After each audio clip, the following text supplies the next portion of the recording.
CH-21 बेकाबू truck.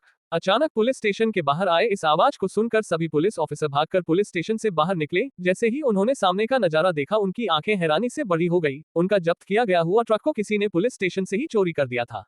ये क्या हो रहा है यहाँ पर, और ये आवाज कैसा?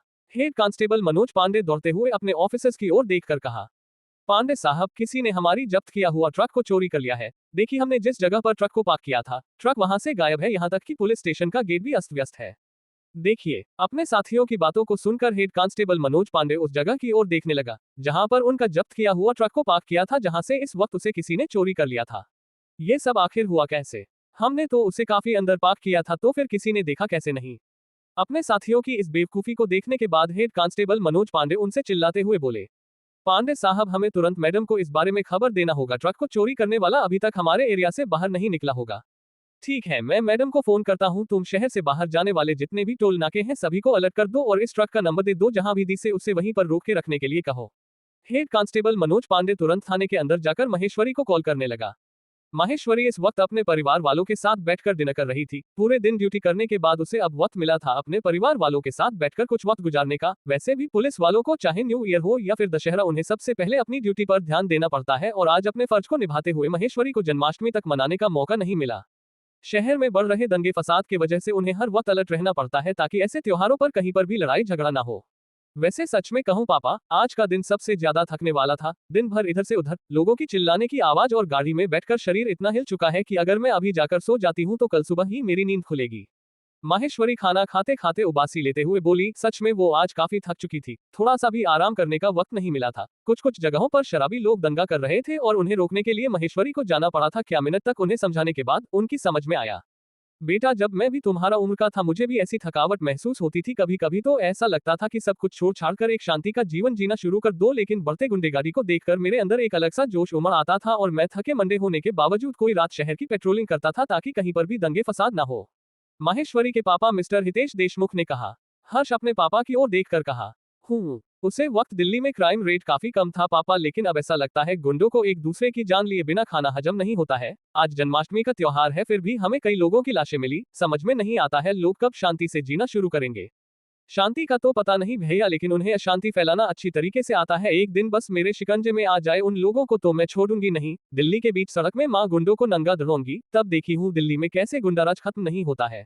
बेटा, लेकिन हमें संभाल कर काम करना होगा क्योंकि इस वक्त विश्वास राव का बेटा वीरेंद्र राव के कातिल के बारे में अभी तक हमें कुछ नहीं पता चला है। आज ही मुझे खबर मिला कि विश्वास राव अपने बेटे की कातिल को पता लगवाने के लिए हैदराबाद के डॉन रोलेक्स पांडियन के पास गया था। ये नाम सुनकर माहेश्वरी और हितेश दोनों ही हैरानी से अपने पापा की ओर देखने लगे। वह भी जानते थे कि रोलेक्स पांडियन आखिर था कौन। आए दिन उसके बारे में खबरें छपती रहती है कि वह कैसे अपने दुश्मनों को जिंदा जलाकर मार देता है। यहाँ तक कि कुछ लोगों को तो उसने बीच सड़क पर बम लगाकर उड़ा दिया था। ऐसे लोगों से मदद लेना मतलब खतरे को निमंत्रित देना। पापा, आपका मतलब है कि विश्वास राव अपने छोटे बेटे के कातिल को पता लगाने के लिए रोलेक्स पांडियन को दिल्ली बुलाने वाला है? माहेश्वरी कुछ सोचते हुए बोली, ना बड़ी ये बेटा, मुझे नहीं लगता है कि रोलेक्स पांडियन दिल्ली आएगा, क्योंकि अगर वो अपनी जगह से उठा तो कई लोग उसके जगह को हथियाने की कोशिश करने में जुट जाएंगे। ऐसे में मुझे पक्का यकीन है वो अपना किसी खास आदमी को ही दिल्ली भेजेगा जो विश्वास राव के छोटे बेटे वीरेंद्र राव की कातिल के बारे में पता लगाएगा। और हमें विश्वास राव तक पहुंचाने के लिए इस आदमी को ढूंढना पड़ेगा जो हमें उसके पास पहुंच सके। लेकिन पापा, हमारे पास उसके खिलाफ पक्की सबूत मौजूद है, तो फिर हम उसे अरेस्ट क्यों नहीं कर लेते? हमारे पास इस वक्त जितने भी सबूत मौजूद हैं वो उसे अरेस्ट करने के लिए काफी है। हर्ष ने कहा, मुझे पता है बेटा कि तुम सबों के अंदर इस वक्त कैसे जुनून पनप रही है, लेकिन हमें उसके खिलाफ कुछ और गहरी सबूत की जरूरत है ताकि हम उसे फांसी के फंदे तक पहुंच सके। अगर हम इन सबूतों को लेकर कोर्ट पर चलते हैं तो विश्वास राव को इन सारे सबूत को बेबुनियाद साबित करने में थोड़ा सा भी वक्त नहीं लगेगा और हम चाहकर भी उसका कुछ नहीं बिगाड़ पाएंगे। तो क्या हम उसके जुर्म को देखकर हाथ पे हाथ धरे रहेंगे पापा? माहेश्वरी अपने पापा की ओर देखकर बोली, मुझे ये नहीं होगा। वो इंसान नहीं, इंसान के भेष में भेड़िए हैं, भेड़िए जो अपनी भूख मिटाने के लिए मासूम लोगों के ऊपर अत्याचार करते हैं। यही तो हमारी कमजोरी है बेटा। अगर एक भी आदमी उनके खिलाफ गवाही देने के लिए तैयार हो जाए तो वो बच नहीं पाएगा। हम उसे फांसी के फंद तक पहुंच ही देंगे। तभी उन्हें कदमों की आहट सुनाई पड़ी। सलोनी जी कटोरी पर माखन ला रही थी। उन्होंने उनकी ओर देखकर कहा, जब देखो बस ड्यूटी की ही बातें करते हैं आप लोग। यह नहीं कि बैठे हैं तो किसी और दूसरे टॉपिक पर बात करें। खून खराबा के अलावा आप लोगों को कुछ और बातें करना नहीं आता है क्या? क्या करें मामा, दिल्ली में इतने गुंडे भर रहे हैं कि हर दिन एक नया भाई बन रहा है और अपने आप को बड़ा बनाने के लिए दूसरे आदमी को सीढ़ी बनाते हुए अपने पैरों तले रौंद कर आगे बढ़ रहे हैं। और हमारा अंधा कानून कुछ नहीं कर रहा है। उसका हाथ तो लंबा है, लेकिन क्या फायदा जब दुश्मनों के सामने उसे हाथ का कोई काम ही नहीं हो। बस अब बहुत हो गया, अब इस टॉपिक पर बात नहीं होगी। काफी देर से सुनी जा रही हूँ, बस तुम सभी इसी के बारे में बातें कर रहे हो। ये नहीं कि घर में कुछ दिन बाद शादी है, घर में नहीं बेटी आने वाली है, उसके बारे में सोचने के वजह आप लोग लगे हुए हैं गुंडे मवाली के बारे में बात करने के लिए। अपनी पत्नी की बातों को सुनकर हितेश जी बोले, अरे मैं तो इस बारे में तुम लोगों को पता नहीं भूल गया। कल सभी को मॉर्निंग में माता के मंदिर पर जाना है, इसलिए कल सुबह कोई ना नुक्कड़ किए बिना माता के मंदिर चले गए, ठीक है। अपने पापा की बातों को सुनकर हर्ष बोला, माता के मंदिर, लेकिन हमारा वहां क्या, क्या आप दोनों वहां जाकर दर्शन करके आ जाए। हर्ष की बातों को सुनकर सलोनी जी उसके कान को पकड़ते हुए बोले, नालायक, तुम्हारी शादी होने वाली है और हमारे परिवार का रस्म रिवाज के अनुसार शादी से पहले हमें माता के मंदिर में चुनरी चढ़ना पड़ता है, ताकि हम जो कुछ भी प्रोग्राम करने वाले हैं वो अच्छे से हो जाए, समझे, और तुम्हारे आने वाले जिंदगी खुशहाली के साथ बीते। ओकी मामा ओकी, समझ गया, अब मेरा कान छोड़ दीजिए, दुख रहा है। अच्छा, दुख रहा है। ये बोलकर सलोनी जी ने धीरे से उसका कान मरोड़ दिया। मेरा कान, माँ मेरा कान उखड़ जाएगा, धीरे धीरे।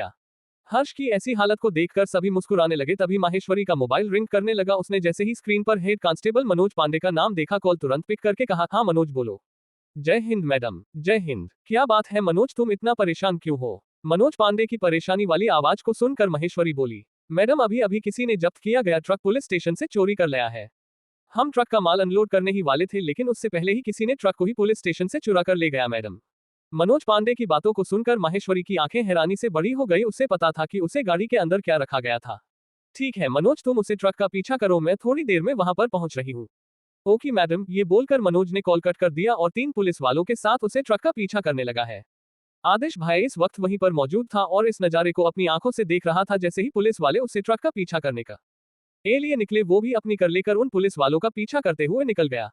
महेश्वरी को अचानक डाइनिंग टेबल से उठता देखकर हितेश बोल, क्या हुआ बेटा, किसका कॉल था और तुम अचानक कहां जा रही हो? माहेश्वरी अपना कोट पहनकर रिवॉल्वर अपनी जेब में पड़कर हितेश की ओर देखकर कहा, पापा हमने जो ट्रक पकड़ा था उसे किसी ने पुलिस स्टेशन से चोरी कर लिया है।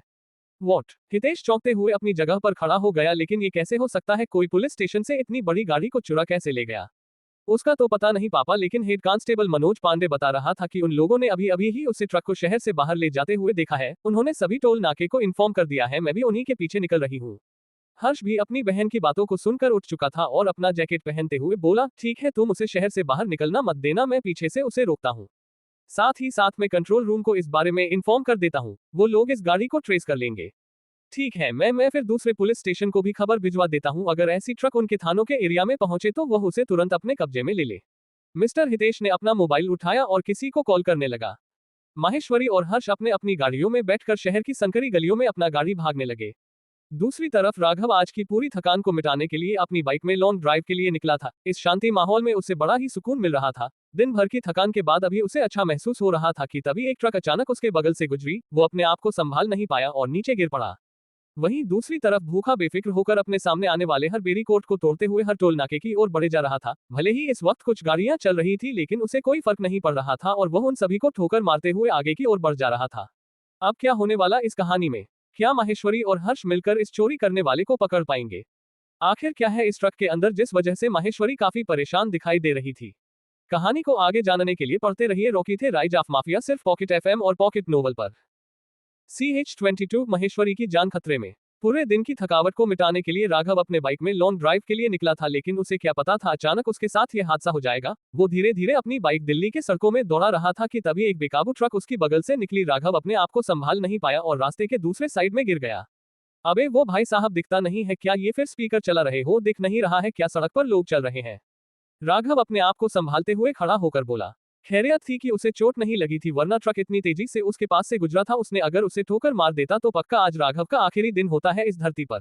राघव उस ट्रक ड्राइवर को कोश ही रहा था कि तभी कुछ पुलिस वालों की गाड़ियां भी उससे ट्रक के पीछे निकली। राघव को समझ में आ गया था कि जरूरी यह ट्रक ड्राइवर किसी को ठोकर मारकर आ रहा होगा या फिर उसके अंदर कुछ गैर कानूनी सामान भी हो सकते हैं। लेकिन उसने इस बारे में ज्यादा कुछ नहीं सोचा और अपनी बाइक उठाकर वहां से निकलने की कोशिश करने लगा। लेकिन तभी वो ट्रक वापस उसकी ओर आते हुए दिखाई दिया। ये ट्रक वाला पागल हो गया है क्या, जो वापस से मेरी ओर ही बढ़ आ रहा है? राघव ने अपने मन में कहा और अपनी बाइक को सड़क के दूसरी साइड मोड़ दिया। वही ट्रक के अंदर ड्राइविंग सीट पर बैठा हुआ भूखा के चेहरे पर परेशानी दिखाई दे रही थी। वो जैसे ही अपने ट्रक को आगे की ओर ले जाने लगा, तभी उसकी आंखें गाड़ियों की हेडलाइट से सोंधिया गई और उसे ना चाहते हुए भी अपनी ट्रक को रोकनी पड़ी। सामने माहेश्वरी अपने बाकी के ऑफिसर्स के साथ बंदूक ताने उसकी ओर खड़ी थी। आगे के रास्ता बंद देखकर भूखा को ना चाहते हुए भी अपनी ट्रक मोड़कर रिवर्स लेना पड़ा और वो अपनी ट्रक वापस लेकर उसी रास्ते की ओर निकल पड़ा जिस रास्ते से वो आया था। तभी उसकी नजर रास्ते के साइड में अपने बाइक को संभाल रहे राघव के ऊपर गई। उसके चेहरे पर एक शैतानी मुस्कान छा गई। उसने अपने ट्रक को तेजी से राघव की ओर मोड़ लिया। राघव अपने भाई को संभाल पाता उससे पहले ही वो ट्रक उसकी बाइक को कुचलते हुए आगे की ओर निकल गई। गनीमत था कि राघव पहले से ही उसे ड्राइवर की इंटेंशन को बाप चुका था, जिस वजह से जैसे ही ट्रक उसके सामने पहुंचा उसने अपनी बाइक से छलांग लगा ली और सड़क के दूसरे साइड में जहां गिरा। भूखा ड्राइविंग सीट से सर निकलकर राघव की ओर देखकर चिढ़ाने लगा, मार साले। ये देखकर राघव का पर हाई हो गया। उसे लग रहा था कि जरूर उसे ड्राइवर की ब्रेक फेल हो गई होगी, लेकिन ये सब तो उसने जानबूझकर किया था। अब तो उसकी आंखों में अंगारे छलकने लगी। उसने अपने आप को संभाला और दूसरे रास्ते का इस्तेमाल करते हुए उसे ट्रक का पीछा करने लगा। तभी भूखा के मोबाइल पर आशित भाई का कॉल आने लगा। हाँ भाई, डॉट उद्धरण चिन्ह। उसने कॉल उठाते के साथ ही कहा, पूरे शहर के पुलिस वाले अलर्ट हो चुके हैं। उन्हें इस ट्रक की चोरी के बारे में पता चल चुका है। ट्रक को अपने पुराने वाले गोडाउन की ओर ले जाओ। मैं थोड़ी देर में वही तुम्हें मिलता हूँ। ध्यान रखना हमारा माल पुलिस वालों के हाथ लगती नहीं चाहिए। अपने भाई की बातों को सुनकर भूखा मुस्कुराते हुए बोला, आप बिल्कुल भी फिक्र मत करिए भाई, मैं थोड़ी देर में हमारी पुरानी वाली गोडाउन में मिलता हूँ। कॉल रखने के बाद उसने अपनी ट्रक की स्पीड और भी बढ़ा दी। तभी माहेश्वरी अपनी गाड़ी लेकर उसके पीछे पहुंच गई। भूखा अपने आप को संभाल पाता उससे पहले ही उसके ऊपर गोलियां चलानी शुरू हो गई। अचानक इस गोलीबारी से भूखा चौकन्ना हो गया और ट्रक की स्पीड जितना हो सके उतनी स्पीड में बढ़ा दिया। दूसरी तरफ हर्ष अपने ऑफिसरों के साथ पहले से ही मौजूद खड़ा था। गेट रेडी ऑफिसर्स, ट्रक हमारे ही और आ रही है। हर्ष की बातों को सुनकर सभी ऑफिसर्स बैरिकेड के पीछे जाकर खड़े हो गए और उन्होंने सामने से आ रही ट्रक के ऊपर अपनी बंदूक की तान ली। तुम जो कोई भी हो अपने आप को सरेंडर कर लो वरना जान से मारे जाओगे।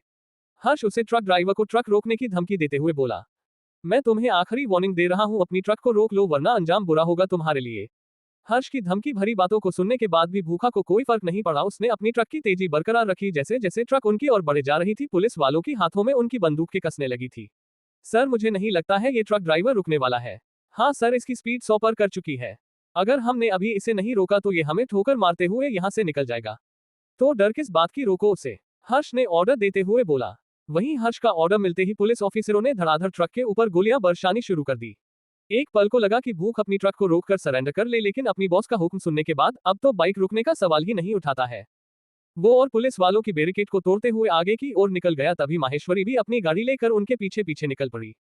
कम ऑन बॉयज मूव। हर्ष ने भी अपने ऑफिसर्स को ऑर्डर दिया और वह भी उसे ट्रक के पीछे निकल पड़ा। वहीं दूसरी तरफ भूखा ने किसी को कॉल लगा लिया और कहा, मेरे पीछे पुलिस वालों की फोर्स लगी हुई है, रोको उन्हें, मैं अभी शांति नगर होकर गुजरने वाला हूं, उससे पहले ही इन पुलिस वालों को रोको। ठीक है भाई, हम पहुंचते हैं वहां पर। अपने आदमियों की बातों को सुनने के बाद भूखा और भी तेजी से अपनी ट्रक को आगे की ओर बढ़ने लगा, लेकिन उसे क्या पता था उसका पीछा एक और मुसीबत ने कर चुका था। राघव पूरी तेजी से दिल्ली की गलियों में दौड़ रहा था। उसने अपना रुमाल निकाला और अपने मुंह को ढक लिया ताकि उसे कोई पहचान ना सके। उसकी तेजी इस वक्त तूफान से कम नहीं था। वो अपने सामने वाले हर चीजों को इग्नोर करते हुए फुल स्पीड से सामने की ओर निकल पड़ा। वहीं जैसे ही भूखा ट्रक लेकर शांति नगर के पास पहुंचा, पुलिस वालों के ऊपर गोलीबारी होना शुरू हो गई। अचानक हुए इस गोलीबारी से ना चाहते हुए भी सभी पुलिस वालों को रोकना पड़ा, जिसका फायदा उठाकर भूखा वहां से दूर निकल गया। पुलिस वालों की गाड़ियों को रोकना देखकर गुंडों ने फायरिंग करना नहीं रोका, बल्कि उन्होंने 3 पुलिस वालों को गोली मारकर वहीं पर ढेर कर दिया। अपने पुलिस वालों को गोलियां लगता देखकर हर्ष भी तुरंत उन गुंडों के ऊपर फायरिंग करना शुरू कर दिया। माहेश्वरी, जिसकी गाड़ी ट्रक के पीछे चल रही थी, अचानक गोली चलने की वजह से उसका बैलेंस बिगड़ गया और वो अपनी गाड़ी के साथ साथ लुढ़कते हुए दूर जाकर गिरा। गनीमत थी कि उसने सेल बेल्ट लगा रखा था, जिस वजह से छोटी मोटी खरोच के अलावा उसे ज्यादा नुकसान नहीं हुआ। सही टाइम पर सेफ्टी बाग खुल गया था, जिस वजह से उसे ज्यादा नुकसान होने से बचा लिया। अपनी बहन की गाड़ी की ऐसी हालत को देखकर हर्ष को घबराहट होने लगी। उसने तुरंत उन गुंडों के ऊपर ताबड़तोड़ गोलियां चलाना शुरू कर दिया, जिस वजह से उन गुंडों को ना चाहते हुए भी वहां से भागना पड़ा। हर्ष दौड़ते हुए माहेश्वरी की गाड़ी के सामने पहुंचा और फ्रंट डोर खोलकर अपनी बहन की हालत का जायजा लेने लगा, लेकिन तब तक माहेश्वरी बेहोश हो चुकी थी। जल्दी से गाड़ी लेकर आओ, हर्ष ने अपने ड्राइवर को ऑर्डर दिया और बाकी पुलिस वालों के साथ मिलकर अपनी बहन को गाड़ी के अंदर से बाहर निकलने लगा। न जाने कैसे पर सेफ्टी बाग खुलने के बाद भी माहेश्वरी के सिर पर चोट लग गई थी। शायद जब उसकी गाड़ी पलटी तब उसका सर खिड़की से टकरा गया था और वो बेहोश हो गई थी। हर्ष ने तुरंत अपनी ऑफिसरों की मदद से माहेश्वरी को उसकी गाड़ी से निकलकर अस्पताल की ओर रवाना कर दिया। वो अपनी बहन के साथ अस्पताल भी जाना चाहता था और साथ ही साथ उसे ट्रक ड्राइवर को पकड़ना भी चाहता था, लेकिन इस मुठभेड़ में उनके 3 सिपाही मारे जा चुके थे और ट्रक ड्राइवर काफी आगे निकल चुका था। इसलिए उसने तुरंत कमिश्नर सर को कॉल करके इस सिचुएशन के बारे में जायजा बताया और अपनी बहन के साथ अस्पताल की ओर निकल पड़ा। वहीं जैसे ही हितेश और सालोनी जी को इस बारे में खबर मिला, अपनी बेटी को देखने के लिए तुरंत भागे ओबरॉय हॉस्पिटल की ओर निकल पड़े। भूखा पुलिस वालों को चकमा देने के बाद अपने पुराने वाले गोडाउन पर पहुंच गया और उसके पीछे पीछे उसके बुलाए गए सभी लोग भी उससे पुराने गोडाउन पर पहुंच गए। तभी एक गुंडा मुस्कुराते हुए बोला, भाई कसम से आज तो मजा ही आ गया, अपन लोगों ने 3 पुलिस वालों को ढेर कर दिया। कुछ दिनों से पुलिस वालों की हिम्मत कुछ ज्यादा ही बढ़ रही थी, लेकिन इस हादसे के बाद उन्हें वर्दी पहनने में भी डर लगेगा। उसे आदमी की बातों को सुनकर सभी गुंडे उठाकर मारकर हंसने लगे। सही कहा भाई, अगर ये लोग सही समय पर नहीं पहुंचे होते तो हम अपनी माल को सही सलामत बच्चा नहीं पाते। भूखा अपने सर से रिश्ता हुआ पसीने को पूछते हुए बोला। वो सब तो ठीक है भूखा, लेकिन माल को कुछ हुआ तो नहीं? ये हमारी सालों की मेहनत है, अगर हमारे माल को कुछ भी हो गया तो हमें लाखों की नहीं बल्कि करोड़ों का नुकसान होगा, पता है ना तुम्हें? उद्धरण चिन्ह। भूख की बातों को सुनकर आशित भाई ने कहा, भाई आप बिल्कुल भी फिक्र मत करिए, माल बिल्कुल सही सलामत अपन के पास पहुंच गया, माल बिल्कुल सेफ है। ये बोलकर भूखा ने ट्रक का पिछला दरवाजा खोल दिया। तभी एक काली परछाई उसके ऊपर मंडराई और भूखा एक जोरदार आवाज के साथ दूर जाकर गिरा। ये नजारा देखकर सभी की आंखें हैरानी सी बड़ी हो गई। वो लोग सोचने लगे कि कहीं कोई पुलिस वाला चुप करके उनके अड्डे पर तो घुस नहीं आया है, लेकिन वो इस वक्त चाहकर भी कुछ नहीं कर सकते थे। कोई कुछ भी रिएक्ट कर पाता उससे पहले ही राघव उनके बीच में कूद पड़ा। उसके ऐसे अचानक ट्रक के ऊपर कूदने से आसपास धूल उड़ने लगे। अपने मुंह पर रुमाल बांधने की वजह से उसकी लाल आंखों के अलावा उन लोगों को उसका चेहरा बिल्कुल भी दिखाई नहीं दे रहा था, जिस वजह से उन्हें समझ में ही नहीं आ रहा था कि ये कोई पुलिस वाला है या फिर एक आम आदमी। राघव भूखा की ओर देखने लगा, जो इस वक्त दर्द के मारे जमीन पर करहा रहा था। भूखा ने भी जैसे ही राघवेंद्र की ओर देखा उसकी आंखें ठहर गई। उसने उसे कपड़े को पहचान लिया जिसे उसने बाइक पर से उड़ने की कोशिश करी थी। भूखा राघव से कुछ भी का पता उससे पहले ही आशित भाई राघव की ओर देखते हुए बोला, कौन हो तुम और हमारे ट्रक के अंदर क्या कर रहे हो? अब क्या होने वाली इस कहानी में? आखिर राघव क्या करने के लिए आशित भाई के अड्डे पर आया हुआ था, ये जानते हुए भी कि आशित भाई आज से पहले कई लोगों को जख्मी और मौत के घाट उतर चुका है। आखिर क्या है उसे ट्रक के अंदर जिसके लिए आशित गैंग के लोगों ने पुलिस वालों तक को जान से मार दिया? अपनी बेटी की ऐसी हालत को देखकर क्या फैसला लेकर जाने के लिए आगे पड़ी है Rocky the rise of mafia, सिर्फ पॉकेट एफएम और पॉकेट नोबल पर। CH23 आशित भाई का ऑफर। राघव के इस अचानक एंट्री से सभी गुंडे सतर्क हो गए। उन्होंने सोचा भी नहीं होगा कि कोई इस ट्रक के अंदर छिपकर उनके अड्डे पर भी आ सकता है।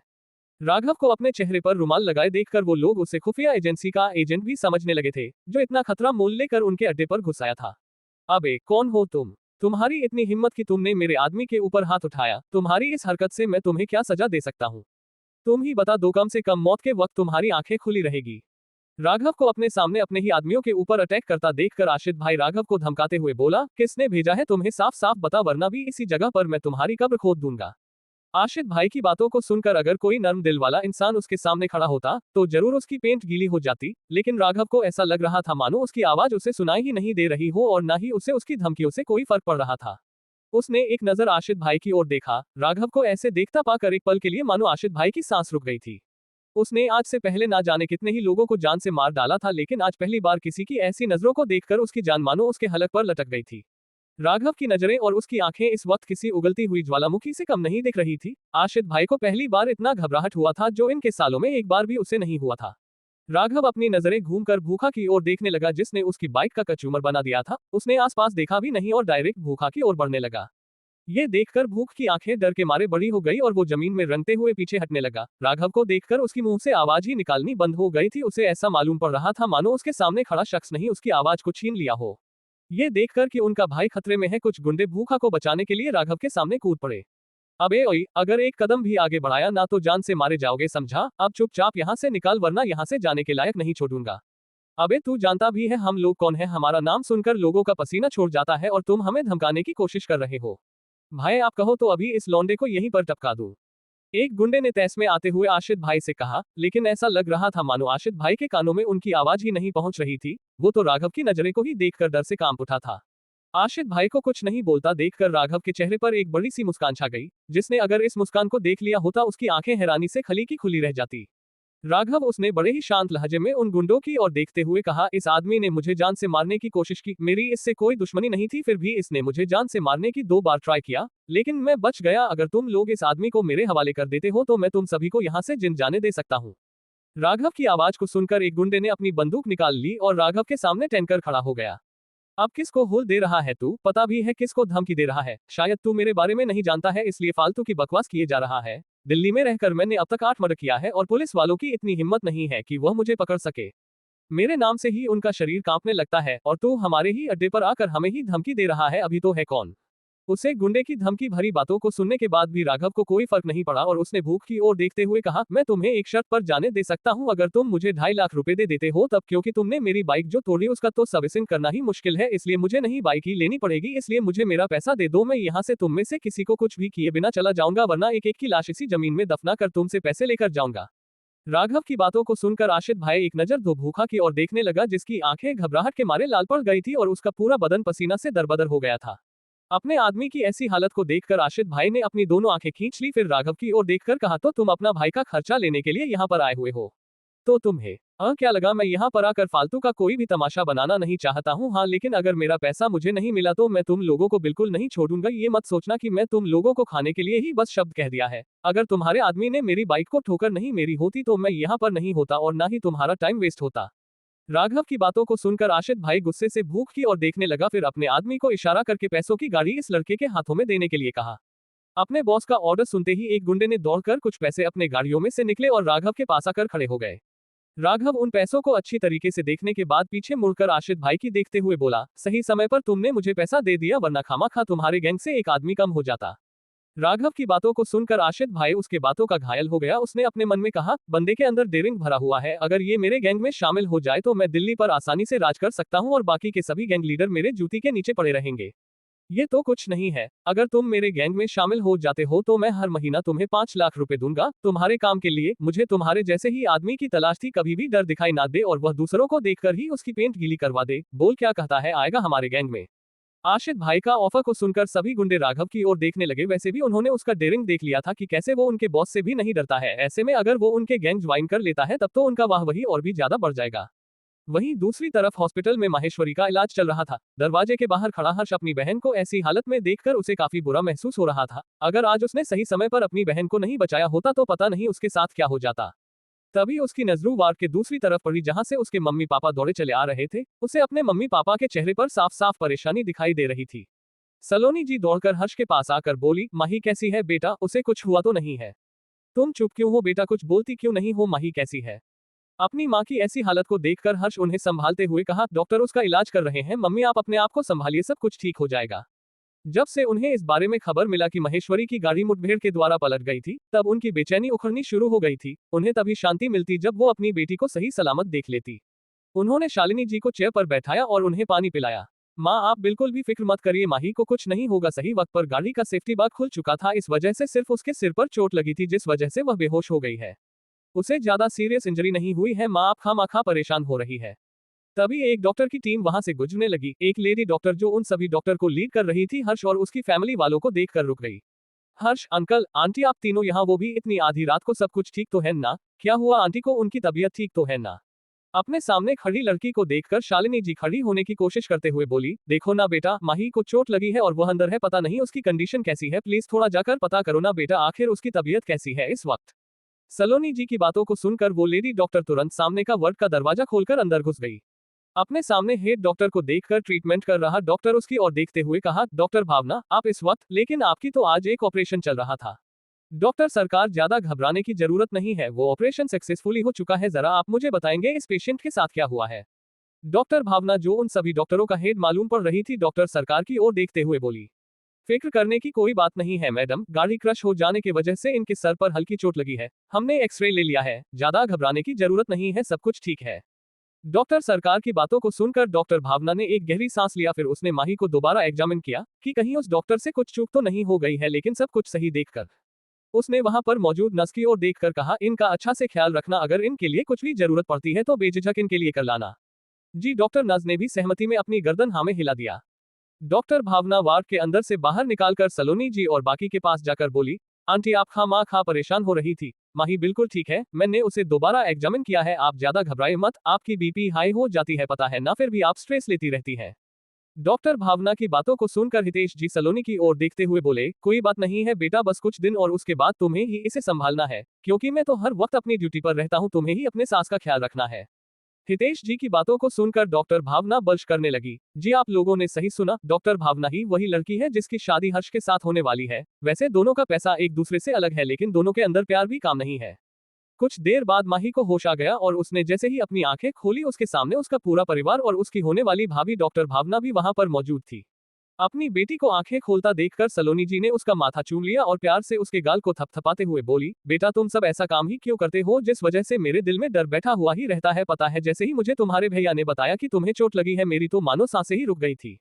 अपनी माँ की बातों को सुनकर माही हर्ष की ओर देखने लगी जो इस वक्त भावना के साथ खड़ा हुआ था और उसकी ओर देखकर मुस्कुरा रहा था। माही को अच्छी तरीके से समझ में आ रहा था कि उसके भाई के चेहरे पर इस वक्त ये मुस्कान क्यों आ रहे थे। माही ने भी अपने भाई की ओर देखकर मुस्कुरा दिया और अपनी माँ की प्यार भरी डांट को सुनाने लगी। जब सलोनी जी की बातें खत्म हो गई, हितेश जी ने उनसे कहा, अरे भाई, हमारी बेटी इतने बड़े खतरे से बाहर आई हुई है और तुम उसे डांटे जा रही हो। जरा शांत रहो, उसे आराम की जरूरत है। बेटा तुम सो जाओ, काफी रात होने वाली है। वैसे बेटा, क्या हम माही को घर ले जा सकते हैं? हितेश जी डॉक्टर भावना की ओर देखकर कहने लगे। अब क्या होने वाला इस कहानी में? क्या राघव आशित भाई के गैंग में जुड़ने का ऑफर मन लगा? आखिर इतने गुस्से में रहने के बावजूद राघव इन गुंडों से इतनी आसान तरीकों से बात क्यों कर रहा था? क्या पुलिस वाले पता लगा पाएंगे आखिर उसे ट्रक का ड्राइवर कौन था और उसने किसके कहने पर उसे ट्रक को पुलिस स्टेशन पर से ही उड़ा ले गया था? आखिर कौन है डॉक्टर भावना जिसके साथ हर्ष की शादी होने वाली है? आगे की कहानी को जानने के लिए पढ़ते रहिए Rocky the rise of mafia, सिर्फ पॉकेट एफएम और पॉकेट नोवेल पर। CH24 माही की नौटंकी। हितेश जी की बातों को सुनकर भावना बोली, देखिए अंकल, वैसे तो माही अभी ठीक है लेकिन काफी खून बह जाने की वजह से उसके शरीर काफी कमजोर हो गई है, इसलिए आज अगर माही हॉस्पिटल में ही रुकती है तो उसके लिए बढ़िया होगा। वैसे आप माही की फिक्र मत करिए, मैं रहूंगी आज हॉस्पिटल में। अब लोग माही को लेकर ज्यादा परेशान मत होइए। भावना की बातों को सुनकर हितेश जी मुस्कुराते हुए बोले, तब ठीक है बेटा, अगर तुम माही का ध्यान रखोगी तो हमें कोई प्रॉब्लम नहीं है। वैसे भी ये खुद एक प्रॉब्लम है। हितेश जी ने यह बात माहौल को ठीक करने के लिए कहा था। उसे भी पता था कि इस वक्त उनकी बेटी काफी बिजी रहती है, लेकिन अगर उसने अपने शरीर पर ध्यान नहीं दिया तो वो काफी बीमार हो सकती है। अपने पापा की बातों को सुनकर माही हल्का मुस्कुरा दी। सलोनी जी बोली, वैसे बेटा, अगर कुछ भी प्रॉब्लम होता है तो तुम हमें किसी भी वक्त कॉल कर सकती हो, हम तुरंत अस्पताल पहुंच जाएंगे। अरे मम्मी जी, आप बिल्कुल भी फिक्र मत करिए, मैं हूं ना यहाँ पर। मैं माही को कुछ भी होने नहीं दूंगी, आप ज्यादा टेंशन मत लीजिए। आप लोग अभी घर जा सकते हैं, घर जाकर आराम करिए।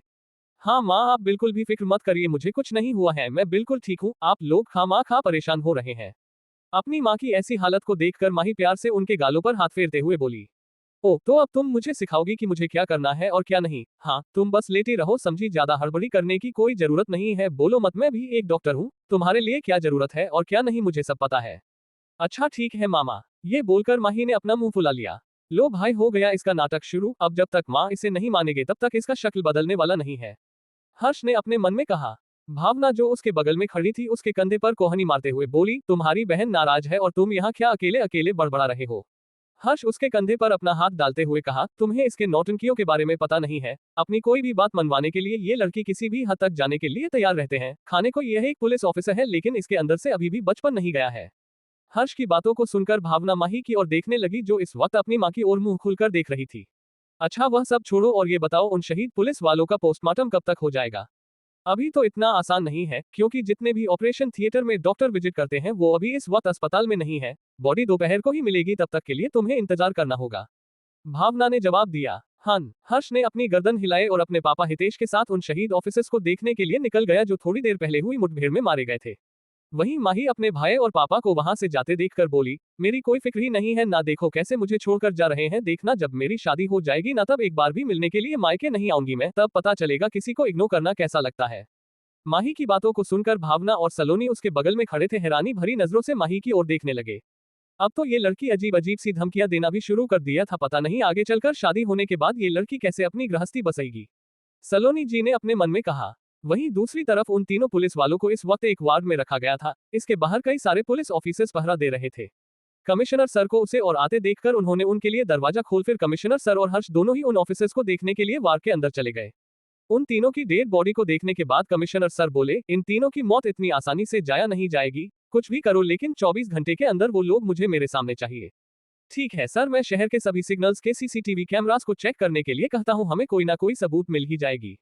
बगल में खड़ा मंजीत बोला, जो खबर मिलने के बाद ही तुरंत अस्पताल भागा भागा पहुंचाया था। उन तीनों को देखने के बाद सभी उस वार्ड से बाहर निकल गए। सर, आज एक ट्रक के वजह से हमारे 3 ऑफिसर्स मारे गए। अगर ऐसा ही चला रहा तो गुंडों के अंदर हमारा कोई भी खौफ नहीं रहेगा। हमें इनका इलाज करना ही होगा सर। जब तक हम एक दो गैंग वालों को दिल्ली से मिटा नहीं देते तब तक मुझे नहीं लगता है कि दिल्ली में लोग चैन से जी पाएंगे। मंजीत दांत पीसते हुए बोला। आई नो मंजीत, तुम कहना क्या चाहते हो, लेकिन इस वक्त हमें और भी ज्यादा सतर्क रहना पड़ेगा। सबसे पहले तो उसे ट्रक चोर को ढूंढो जिसकी वजह से हमारे 3 ऑफिसर मारे गए हैं। तब तक मैं देखता हूँ कि कल सुबह हमें मीडिया वालों का कैसे सामना करना पड़ता है। ये बोलकर कमिश्नर सर वहां से चले गए। मंजीत हर्ष के पास आकर बोला, सर माही कैसी है? पता चला उसकी गाड़ी पलट गई थी और उसके सर से काफी खून बहा है। हाँ वो अभी ठीक है, डॉक्टर से हमारी बात हो गई है, कुछ दिन आराम करने के बाद वो वापस से हमारे साथ अपना ड्यूटी शुरू कर देगी। ठीक है सर, मैं निकलता हूँ और उसे जगह पर जाकर जांच करता हूँ, क्या पता दुश्मनों के खिलाफ हमें कोई सबूत मिल जाए। ठीक है। हर्ष ने अपनी गर्दन हाँ में हिलाया और माही की वार्ड की ओर निकल गया। मंजीत ने भी अपने साथ कुछ पुलिस ऑफिसर्स को लेकर उसे जगह पर चला गया जहां पर यह हादसा हुआ था, ताकि वह उन गुंडों के खिलाफ कोई सुराग पता कर पाए। लेकिन उसे जगह को पूरी तरह से छानबीन करने के बाद भी उन्हें कुछ हाथ नहीं लगा और उन्हें खाली हाथ वापस आना पड़ा। राघव जो इस वक्त आशित भाई के अड्डे पर मौजूद था और उसके दिए गए ऑफर के बारे में थोड़ी देर सोच विचार कर रहा था। आशित भाई जो कभी किसी से घबराए नहीं था, राघव को ऐसे सोच में पड़े देखकर ना चाहते हुए भी उसे घबराहट होने लगी थी, कहीं अगर उसने उसका ऑफर ठुकराकर उन्हें मारना शुरू कर दिया तो। देखो अगर तुम्हें मेरा ऑफर मंजूर है तो आज से ही तुम हमारे गैंग के मेंबर हो जाओगे, बोलो क्या कहते हो? तुम्हारा पावर और मेरा दिमाग मिलकर हम दिल्ली पर राज करेंगे, फिर हमारे सामने टिकने वाला कोई नहीं होगा। राघव कुछ देर सोचने के बाद कहा, ऑफर तो तुम्हारा बढ़िया है। ये सुनकर आशित भाई की आंखें चमक गई, उससे लगा कि अब राघव उसके गैंग में शामिल हो जाएगा, इसके बाद तो दिल्ली पर उसका ही राज होगा। लेकिन आगे राघव ने जो कुछ भी कहा उसे सुनने के बाद वहां पर मौजूद किसी भी इंसान को उसके बातों पर यकीन करने पर दिक्कत हो रही थी। राघव बोला, अगर तुम जैसे टुच्चे लोगों के साथ मैं काम करूं तो मेरा तो रेपुटेशन ही गिर जाएगा। मैं अपना काम खुद ही करता हूं, चाहे कितना ही बड़ा रिस्क क्यों ना हो। लेकिन उसने एक गहरी सांस छोड़ी और कहा, अगर कुछ सालों पहले तुमने ये ऑफर रखा होता तो मैं जरूर स्वीकार कर लेता, लेकिन मैंने ये सब कुछ छोड़ दिया है। राघव की बातों को सुनकर आशित भाई कंफ्यूजन में उसकी ओर देखते हुए बोला, मतलब तुम पहले एक गैंगस्टर रह चुके हो? हाँ, और तुम जिन गुंडों के साथ रहकर अपना साम्राज्य बनाना चाहते हो ना, उतने दो मेरे आसपास घूमने वाले लोग रहते थे। खैर छोड़ो इन सब बातों को, मुझे मेरा पैसा मिल चुका है और मैं अब यहाँ से निकल रहा हूँ। राघव का इग्नोरेंस को देखकर आशित भाई जो अपने आप को शांत रखने की कोशिश कर रहा था, उसने गुस्से में कहा, ठीक है, अगर तुम्हें मेरा ऑफर मंजूर नहीं है तो तुम यहाँ से जा भी नहीं सकते हो। उसका इतना ही कहना था कि आसपास जितने भी गुंडे मौजूद थे सभी लोगों ने अपना अपना बंदूकें निकाल ली और राघव के ऊपर एम करके खड़े हो गए हैं। लेकिन राघव को इससे कोई फर्क नहीं पड़ा, वो बस शांति से मुस्कुराकर उन लोगों की ओर देख रहा था जो इस वक्त उसके ऊपर बंदूक तने हुए खड़े थे। आशित भाई मुस्कान के साथ बोला, तुम्हारे पास अब दो रास्ते हैं, एक तो तुम हमारा गैंग ज्वाइन कर लो और दूसरा हम तुम्हारी कब्र इसी गोडाउन में खो देंगे। आशित भाई और उसके लोगों का बचकानी हरकतों को देखकर राघव उठा के मारकर हंसने लगा, हाँ हाँ हाँ हाँ, तुम्हें क्या लगा मैं तुम्हारे इन खिलौनों से डर जाऊंगा? इतना कहने के बाद राघव ने अपने पास खड़े एक गुंडे के हाथों में वार किया, जिस वजह से उसकी बंदूक जमीन पर गिर गया। उसने उसके बगल में खड़े दूसरे गुंडे के हाथों को अपने दोनों हाथों से पकड़कर बाकी के गुंडों के ऊपर गोली मार दिया और कोई राघव को रोक पाते उससे पहले ही राघव उसे ट्रक के पीछे चला गया। देख क्या रहे हो, पकड़ो उसे, जहां पर भी मिले गोली मार दो, आशित भाई ने चिल्लाते हुए कहा। एक आदमी अपने हाथों में लोहे का रोड लिए राघव को जान से मरने के लिए उसकी तरफ बढ़ने लगा। राघव जो इस वक्त एक गाड़ी के पीछे छुपा हुआ था, अपने सामने खड़ा गुंडे को देखकर मुस्कुराया और उसके सामने आकर खड़ा हो गया। राघव को अचानक अपने सामने देखकर उसे गुंडे के हाथों से अपने आप रोड नीचे गिर गया। राघव ने उसका गर्दन पकड़कर उसे हवा में उठा दिया। तभी अचानक उसके पीठ में किसी ने भारी चीज से एक आदमी ने वार किया, जिससे उसके हाथों में पकड़ा वो आदमी धड़म के साथ नीचे गिर गया। पीछे से वार करने वाला गुंडा राघव को ऐसे शांत खड़े देखकर घबराने लगा। राघव पीछे मुड़ा और गुंडे की ओर देखने लगा, जिसके हाथों में अभी भी टूटे हुए चेयर के कुछ पार्ट्स बचे हुए थे, जिसे उसने राघव के ऊपर पीछे से हमला किया था। बहुत खूब, पीछे से वार। मैंने सोचा अपने दो आदमी खोने के बाद तुम लोग शांत हो जाओगे, लेकिन अब तो ऐसा लग रहा है जब तक तुम्हारा ज्ञान ही मिट ना जाए तुम लोग शांत नहीं रहने वाले। राघव का हर लफ्ज उस गुंडे को डरा रहा था। राघव ने अपने कमर पर रखे उसे गुंडे के हाथों से लूटा हुआ रिवॉल्वर निकाल और डायरेक्ट उसे गुंडे के सिर पर एम करते हुए ट्रिगर दबा दिया। एक गोली की आवाज पूरे गोडाउन में गूंज उठी और वो गुंडा वहीं पर ढेर हो गया। फिर उसकी नजर जमीन पर गिरे हुए गुंडे के ऊपर गई। उसने मुस्कुराते हुए कहा, चल भाई, तुम्हारा भी वक्त आ चुका है, तुम्हारा साथी तुम्हारा इंतजार कर रहा है। ये बोलकर उसने उसे गुंडे के साथ भी वही किया। वो गुंडा अपने आप को संभाल पाता उससे पहले ही राघव ने डायरेक्ट उसके खोपड़ी में गोली दाग दी और वो आदमी वहीं पर ढेर हो गया। आशित भाई अपने गैंग को ऐसे खत्म होते हुए नहीं देख सकता था, इसलिए उसने भी राघव के ऊपर गोलियां चलाना शुरू कर दिया। वो अपने आदमियों को ऐसे कैसे मारते हुए देख सकता था? उसने अपने इस गैंग को स्थगित करने के लिए सालों लगा दिया था, तो आज एक लड़के के वजह से कैसे वो अपने पूरे गैंग को तबाह होते हुए देख सकता था? राघव बड़े ही आसानी से उन सभी गोलियों से बच रहा था। ये देखकर अब उन सभी का गुस्सा और भी ज्यादा बढ़ने लगा। छोड़ना मत, मार दो उसे। भूखा जो इस वक्त उठ चुका था, उसने अपने एक आदमी के हाथों से रिवॉल्वर लिया और राघव के ऊपर गोलियां चला दी। अब क्या होने वाला इस कहानी में? क्या राघव भूखा द्वारा किए गए वार से बच पाएगा? और क्या भावना माही के कंडीशन को लेकर कुछ छुपा रही थी? क्या उसके सिर पर लगा हुआ चोट नॉर्मल इंजरी था या फिर कुछ और? आखिर कमिश्नर हितेश देशमुख कैसे अगली सुबह रिपोर्टर्स का सामना करेगा जब उन्हें इस हत्याकांड के बारे में पता चलेगा? आखिर क्या होने वाला है इस कहानी में, जानने के लिए आगे पढ़ी है रॉकी थे राइज ऑफ माफिया, सिर्फ पॉकेट FM और पॉकेट नोवेल पर। CH25 आशित गैंग का सफाया। भूखा जो इस वक्त दर्द के मारे जमीन पर करहा रहा था, अपने एक आदमी के हाथों से बंदूक छीनकर राघव के ऊपर गोली चला दिया। गोली राघव के बाजू को छूते हुए दूसरी तरफ निकल गई। राघव, जिसने इस एक्शन के लिए बिल्कुल तैयार नहीं था, अपने बाजू खून निकलते देखकर उसकी की आंखें छोटी हो गई। राघव को गोली लगता देखकर भूखा के चेहरे पर मुस्कान आ गई। उसने दोबारा राघव की ओर निशाना साध लिया और कहा, हमसे पंगा लेकर तुमने बहुत बड़ी गलती कर दी, अब मरो। ये बोलकर उसने एक और गोली चलाने के लिए तैयार हो गया। लेकिन भूखा ट्रिगर दबा पता उससे पहले ही राघव अपने हाथों में पकड़े लोहे को भूखा के हाथ पर वार कर दिया, जिस हाथ में उसने रिवॉल्वर पकड़ा हुआ। भूखा नीचे छुपाकर अपनी बंदूक उठा पाता उससे पहले ही एक गोली की आवाज आई और भूखा की सांसें हमेशा हमेशा के लिए बंद हो गई। आशित भाई भूखा को मरते देखकर चीख उठा, नहीं। आशित भाई की आवाज को सुनकर राघव पीछे मुड़कर उसकी ओर देखने लगा। तुमने मेरे खास आदमी को मार अच्छा नहीं किया, अब मरने के लिए तैयार हो जाओ। ये बोलकर वो दौड़ते हुए राघव की ओर बढ़ने लगा। राघव ने भी सोच लिया था अब वो इस इंसान के ऊपर कोई भी दया नहीं दिखाएगा, इसलिए जैसे ही आशित भाई उसके पास पहुंचा, राघव ने उसकी गर्दन पकड़ लिया। छोड़ो मुझे, तुम जानते नहीं हो मैं कौन हूं, अगर मुझे कुछ हो गया तो तुम चिंता नहीं बचोगे। राघव को अपना ग्रिप टाइट करता देखकर आशित भाई छटपटाते हुए बोला, तुम्हें क्या लगता है मुझे जान से मारने की कोशिश करने के बाद मैं तुम्हें आसानी से छोड़ दूंगा? ये बोलकर राघव मुस्कुराने लगा और उसने अपना ग्रिप और भी ज्यादा टाइट कर दिया। अब तो आशित भाई को सांस लेने में भी तकलीफ हो रही थी। राघव रुक नहीं और उसका गार्डन मोड़ दिया। आशित भाई वहीं निढाल होकर नीचे गिर गया।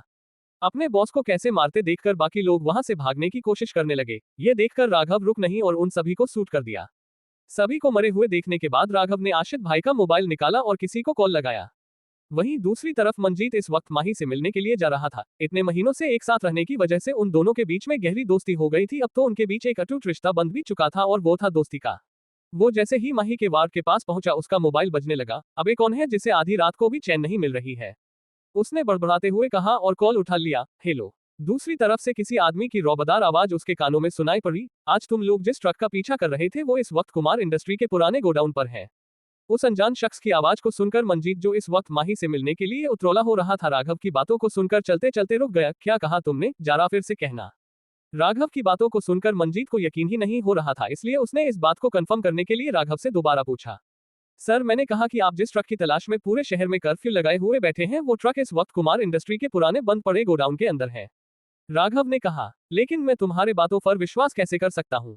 क्या पता इतनी आधी रात को तुमने मुझे परेशान करने के लिए कॉल किया होगा। फिर उसने कुछ देर सोचने के बाद कहा, मेरे पास विश्वास करने के लिए कुछ होना भी तो चाहिए। अगर तुम सच बता रहे हो तो ये बताओ कि उसी ट्रक के अंदर क्या है। राघव को पता था कोई भी पुलिस ऑफिसर्स बिना सबूत के किसी भी बातों पर यकीन नहीं करते हैं, इसलिए उसने मंजीत की बातों को सुनकर आराम से जवाब दिया, साहब इस वक्त ट्रक के अंदर करोड़ों का ड्रग्स और बंदूकें मौजूद हैं। आप कहे तो मैं उन सभी को चलाकर रख कर दूं। नहीं, तुम ऐसा कुछ नहीं करोगे, मैं आ रहा हूं वहां पर। मंजीत का पूरा यकीन हो गया था कि ये आदमी उससे कोई भी फजीलामी नहीं कर रहा है, इसलिए उसने तुरंत अपना गाड़ी निकला और कुमार इंडस्ट्री के पुराने गोडाउन की ओर निकल पड़ा। कल रखने के बाद अब राघव को वहां पर काम नहीं था, इसलिए वो अपनी बाइक का भरपाई उठाकर वहां से अपने घर की ओर निकल गया। कुछ देर बाद सायरन बजाते हुए मांजित भी वहां पर पहुंच गया। सामने का नजारा देखकर एक पल के लिए उसे भी यकीन नहीं हुआ कि किसी अनजान आदमी ने आशित भाई के पूरे गैंग को अकेले ही खत्म कर दिया। तभी वहां पर पुलिस कर्मियों कुछ और गाड़ियां आकर के जिन्हें मंजीत ने आते वक्त कॉल करके वहां पर बुला लिया था। डीएसपी शत्रु सिंह मंजीत के पास आकर बोले, क्या यही ट्रक है जिसे कुछ लोगों ने किडनैप कर लिया था? जी सर, यह वही ट्रक है। ये कहने के बाद मंजीत ट्रक के अंदर घुस गया। ट्रक के अंदर कुछ बोरियां और कार्टून्स रखी गई थी, जिसे देखकर ऐसा लग रहा था मानो ट्रक वाला आम और आलू की बोरियां एक साथ ले रहा हो। उसके ऊपर के कवर को हटाने के बाद मंजीत ध्यान से हर एक पैकेट को टेस्ट करके चेक करने लगा। सब कुछ सही होने के बाद उसने कार्टून्स को खोला जिसमें हथियार रखे गए थे। उसने एक हथियार, जो कि एक राइफल था, अपने हाथों में लेकर ट्रक से नीचे कूद गया। डीएसपी सर मंजीत के हाथों में AK-47 राइफल को देखकर बोले, ये सब क्या है? ये राइफल्स ट्रक के अंदर क्या कर रही है? डीएसपी सर की बातों को सुनकर मंजीत अपने हाथों में पड़े AK-47 राइफल को देखकर बोला, सर मुझे लगता है कि ये लोग किसी बड़े काम को अंजाम देने की कोशिश करने वाले थे, लेकिन उस अनजान शख्स ने उनका प्लान को नाकामयाब कर दिया और इन सभी को मौत के घाट उतार दिया। मंजीत की बातों को सुनकर एसीपी रतन शुक्ला बोले, लेकिन एक बात समझ में नहीं आ रही है सर, करोड़ों के ड्रग्स और करोड़ों के वेपन होने के बावजूद उस आदमी ने इन सब चीजों को हाथ तक क्यों नहीं लगाया? यहाँ तक कि अगर उसने इन सभी चीजों को किसी अच्छे खरीदार के पास बेचा होता तो उसे करोड़ का फायदा होता और वह करोड़ों का मालिक भी बन जाता है। एसीपी रतन शुक्ला की बातों को सुनकर डीएसपी शत्रु सिंह और एसीपी मंजीत कुमार को भी हैरानी हुई। आखिर कौन ही ऐसा इंसान होगा जो अपने सामने इतने करोड़ के सामान को छोड़कर ऐसे ही चला जाएगा? अब तो ये बात वही इंसान बताया जिसने इन लोगों को जान से मारा है। डीएसपी सर ने कहा, जरा देखो इन लोगों को, आखिर पता है तो चले कि यह सभी की गैंग से थे। डीएसपी सर वहां पर मौजूद सभी लाखों की ओर देखते हुए कहा, इतने सारे लोगों की लाशों को देखकर एक पल के लिए पुलिस वालों को भी हैरानी हो रही थी कि कैसे एक अकेला आदमी ने एक पूरे गैंग का सफाया कर दिया, वो भी बिना किसी का मदद लिए। मंजीत उन लाशों की पहचान करते हुए भूखा के पास पहुंच गया। उसने एक नजर उसकी ओर देखा, फिर उसे पलट दिया। तभी उसके साथ चल रहे एक कांस्टेबल मंजीत की ओर देखकर कहा, सर ये तो भूखा है, आशित भाई का सबसे खास आदमी। कांस्टेबल की बातों को सुनकर मंजीत नीचे बैठकर उसे मरे हुए इंसान की चेहरे को अपने डेटाबेस से मैच करने लगा। जैसे ही उसके मोबाइल पर भूखा के बारे में इंफॉर्मेशन ही उसकी आंखें बड़ी हो गई। तो ये आशित गैंग का आदमी है। जरा देखो क्या यही सिर्फ है या फिर और भी कुछ लोग आशित गैंग से जुड़े हुए हैं। मंजीत ने अपने साथ चल रहे कांस्टेबल को ऑर्डर देते हुए कहा। जी सर, ये बोलकर कांस्टेबल कहां पर मारे हुए लोगों की पहचान करने लगा। उसकी आंखें तब हैरानी से बड़ी हो गई जब उसने आशित भाई की लाश को अपने सामने देखा। सर इधर आइए। अपने कांस्टेबल की आवाज को सुनकर सभी ऑफिसर्स उसे जगह पर आकर जमा हो गए। क्या हुआ? DSP सर, में उसे कांस्टेबल की ओर देखते हुए पूछा। सर नीचे देखिए, ये तो आशित भाई हैं। उद्धरण चिन्ह। उसे कांस्टेबल की बातों को सुनकर सभी की नजरें नीचे की ओर चली गई जहां आशित भाई इस वक्त मारे पड़े थे। DSP शत्रु सिंह के साथ साथ बाकी ऑफिसर्स को भी समझ में ही नहीं आ रहा था कि आखिर ये आदमी है कौन जिसने एक गैंग लीडर को ही जान से मार दिया। मंजीत बोला, सर आपको क्या लगता है कहीं उस आदमी का टारगेट आशित भाई तो नहीं था? क्योंकि उसे शख्स ने जिस तरीके से आशिक भाई और उसके खास आदमी को जान से मारा है, ये देखकर ऐसा लग रहा है कि उसने अपनी दुश्मनी निकालने के लिए इनके ऊपर अटैक किया था। मंजीत की बातों को सुनकर DSP सर ने कोई जवाब नहीं दिया, बस वहां पर मौजूद सभी ऑफिसर्स की ओर देखते हुए बोले, अगर उसे शख्स ने दुश्मनी निकालने के लिए इनके ऊपर आता किया होता तो इनका गर्दन नहीं बल्कि सीने के अंदर गोली मिलती। जरूर ही इनके बीच कुछ हुआ था जिसकी वजह से उनकी मौत इस तरीके से हुई है। DSP सर की बातों को सुनकर सभी लोगों की नजरें आशित भाई के डेड बॉडी के ऊपर चली गई।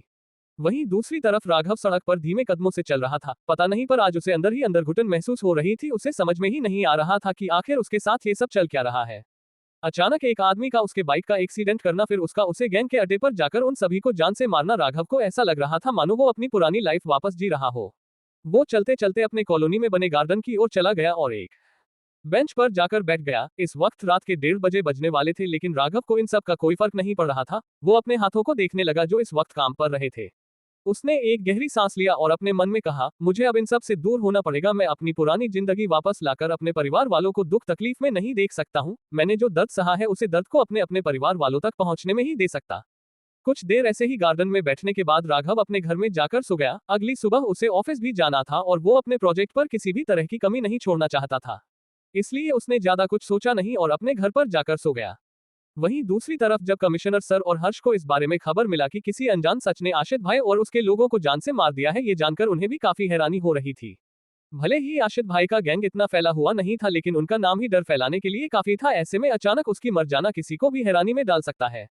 हर्ष अपने पापा की ओर देखते हुए बोला, एक गैंग लीडर मर गया मतलब अब दिल्ली शहर में कुछ ऐसा हड़कंप जरूर होगा जिससे लोगों की रूहें तक कांप उठेगी। हर्ष की बातों को सुनकर हितेश जी बोले, उसका तो पता नहीं बेटा, लेकिन जो कुछ भी हुआ अच्छा हुआ। आए दिन हर बार इसी गैंग को लेकर हमारे पुलिस स्टेशन पर लोग अपना दुखड़ा सुनाने के लिए आते ही रहते थे, लेकिन जब उन्हें पता चलेगा कि जिस शख्स ने उनका जीना हराम कर दिया था अब वह मर जा चुका है, तब तो लोग उसका पुतला बनाकर दिवाली मनाएंगे। अपने पापा की बातों को सुनकर हर्ष भी मुस्कुराने लगा। वैसे भी अगर किसी ने उनका काम कर दिया है तो क्या हुआ, कम से कम इस शहर से एक खतरनाक गैंग का सफाया तो हुआ। अब क्या होने वाला इस कहानी में? क्या मंडिका और कुलदीप को इस बारे में पता चल पाएगा कि पिछली रात को राघव के साथ क्या हुआ था? अब क्या करेंगे राव साहब जब उन्हें पता चलेगा कि किसी ने आशित गैंग को जड़ से काट दिया है? जानने के लिए आगे पढ़िए Rocky the rise of mafia, सिर्फ पॉकेट FMM और पॉकेट नोबल पर। CH26 लिफ्ट हुई बंद। अगली सुबह राघव हर रोज की तरह अपनी ऑफिस जाने के लिए तैयार होने लगा। शीशे के सामने खड़ा राघव इस वक्त अपने आप को देखे जा रहा था। पिछली रात को उसके साथ जो कुछ भी हुआ था उसके बाद पता नहीं उसके दिल में एक डर सा बैठ गया था। अगर मुझे अपने परिवार वालों के साथ रहना है तो इन सब से दूर ही रहना होगा, चाहे कुछ भी हो जाए, लेकिन मैं अपने परिवार वालों को खो नहीं सकता हूँ। इन सब से जितना प्यार मुझे मिला है उतना प्यार किसी और ने नहीं दिया है। लेकिन अगर किसी ने भी मेरे परिवार वालों के ऊपर उंगली उठाने की कोशिश की तो मैं उसका हाथ काट दूंगा। ये सारी बातें राघव शीशे में अपने आप को देखते हुए अपने मन में कह रहा था। उसने देखा था कैसे वह गुंडे उसके ऊपर हावी होना शुरू कर दिए थे, लेकिन अगर उसने अपने आप को नहीं संभाल होता तो शायद ही कल वो जिंदा बच पाता। तैयार होने के बाद अपना ऑफिस बैग पकड़कर राघव अपने घर से बाहर निकलने लगा। ऋतु जो काफी देर से आसपास ही भटक रही थी, राघव को आता देखकर दौड़कर उसके पास आकर बोली, गुड मॉर्निंग राघवेंद्र जी। अचानक ऋतु को अपने सामने देखकर एक पल के लिए राघव हड़बड़ा सा गया था, फिर उसने उसकी ओर देखकर मुस्कुराते हुए जवाब दिया, गुड मॉर्निंग। ऋतु माचलते हुए राघव की ओर देखकर बोली, वो राघवेंद्र जी आप ऑफिस जा रहे हैं ना? हाँ, तो क्या आप मुझे मार्केट तक ड्रॉप कर देंगे? मुझे अपने लिए कुछ सामान लेकर आना है। वो क्या है ना, मेरे पापा की कार खराब हो गई है और आपको तो पता है मुझे कार चलने नहीं आती है, तो क्या आप मुझे अपनी बाइक पर लिफ्ट दे देंगे? ऋतु मासूम सी शकल बनाते हुए राघव की ओर देखकर बोली। ऋतु की बातों को सुनकर राघव को समझ में ही नहीं आ रहा था कि वह उसे इस बारे में कैसे बताएं कि कल उसका और उसकी बाइक का एक्सीडेंट हो गया, जिस वजह से अब उसके पास कोई बाइक मौजूद नहीं है। उसने ऋतु की ओर देखकर कहा, माफ कीजिएगा ऋतु जी, लेकिन मैं आपको लिफ्ट नहीं दे सकता हूँ। वो क्या है ना, कल मैं घूमने के लिए बाहर गया था तो मेरी छोटी सी एक्सीडेंट हो गई जिसमें मेरी बाइक खराब हो गई है। एक्सीडेंट का नाम सुनकर मंडिका, जो इस वक्त शास्त्री जी के घर पर से आ रही थी, दौड़कर जाकर राघव को ऊपर से नीचे चेक करने लगी कि कहीं उसे चोट तो नहीं लगी है। पूरी तरीके से तसल्ली हो जाने के बाद मंडिका एक गहरी सांस छोड़कर बोली, भाई तुम्हारा एक्सीडेंट हो गया था और तुमने हमें बताना तक जरूरी नहीं समझा। क्या यही है तुम्हारा प्यार? राघव अपनी सफाई में कुछ बोल पाता, दीदी वो कि मंडिका की एक्सप्रेस ट्रेन निकल पड़ी। बोलो, तुम्हें रात को बाहर जाने की क्या जरूरत थी? अगर घूमना ही था तो तुम कॉलोनी के कंपाउंड या फिर गार्डन में जाकर घूम सकते थे, ऐसे बाहर जाने की क्या जरूरत थी? पता नहीं कौन था वो जिसने मेरे भाई की बाइक को टक्कर मारी। अगर मेरे भाई को छोटी सी भी खरोच आ जाती तो मैं उसे मार मार के मुरब्बा बना देती, फिर उस मुरब्बे को किलो के भाव में बाजार में बेच देती। मंडिका की बातों को सुनकर राघव को समझ में ही नहीं आ रहा था कि वो उनकी बातों का जवाब क्या दे। वैसे में ही उसे ऑफिस जाने में लेट हो रहा था और उसकी बहन का ये भाषण। दीदी शांत, आप शांत हो जाए। मुझे कुछ नहीं हुआ है, देखिए मैं बिल्कुल ठीक हूँ और आपने जो आपकी पसंद की मेरे लिए बाइक खरीदी थी उसके लिए मैं आपसे माफी मांगता हूँ कि मैं उसे ज्यादा दिनों तक टिका नहीं पाया।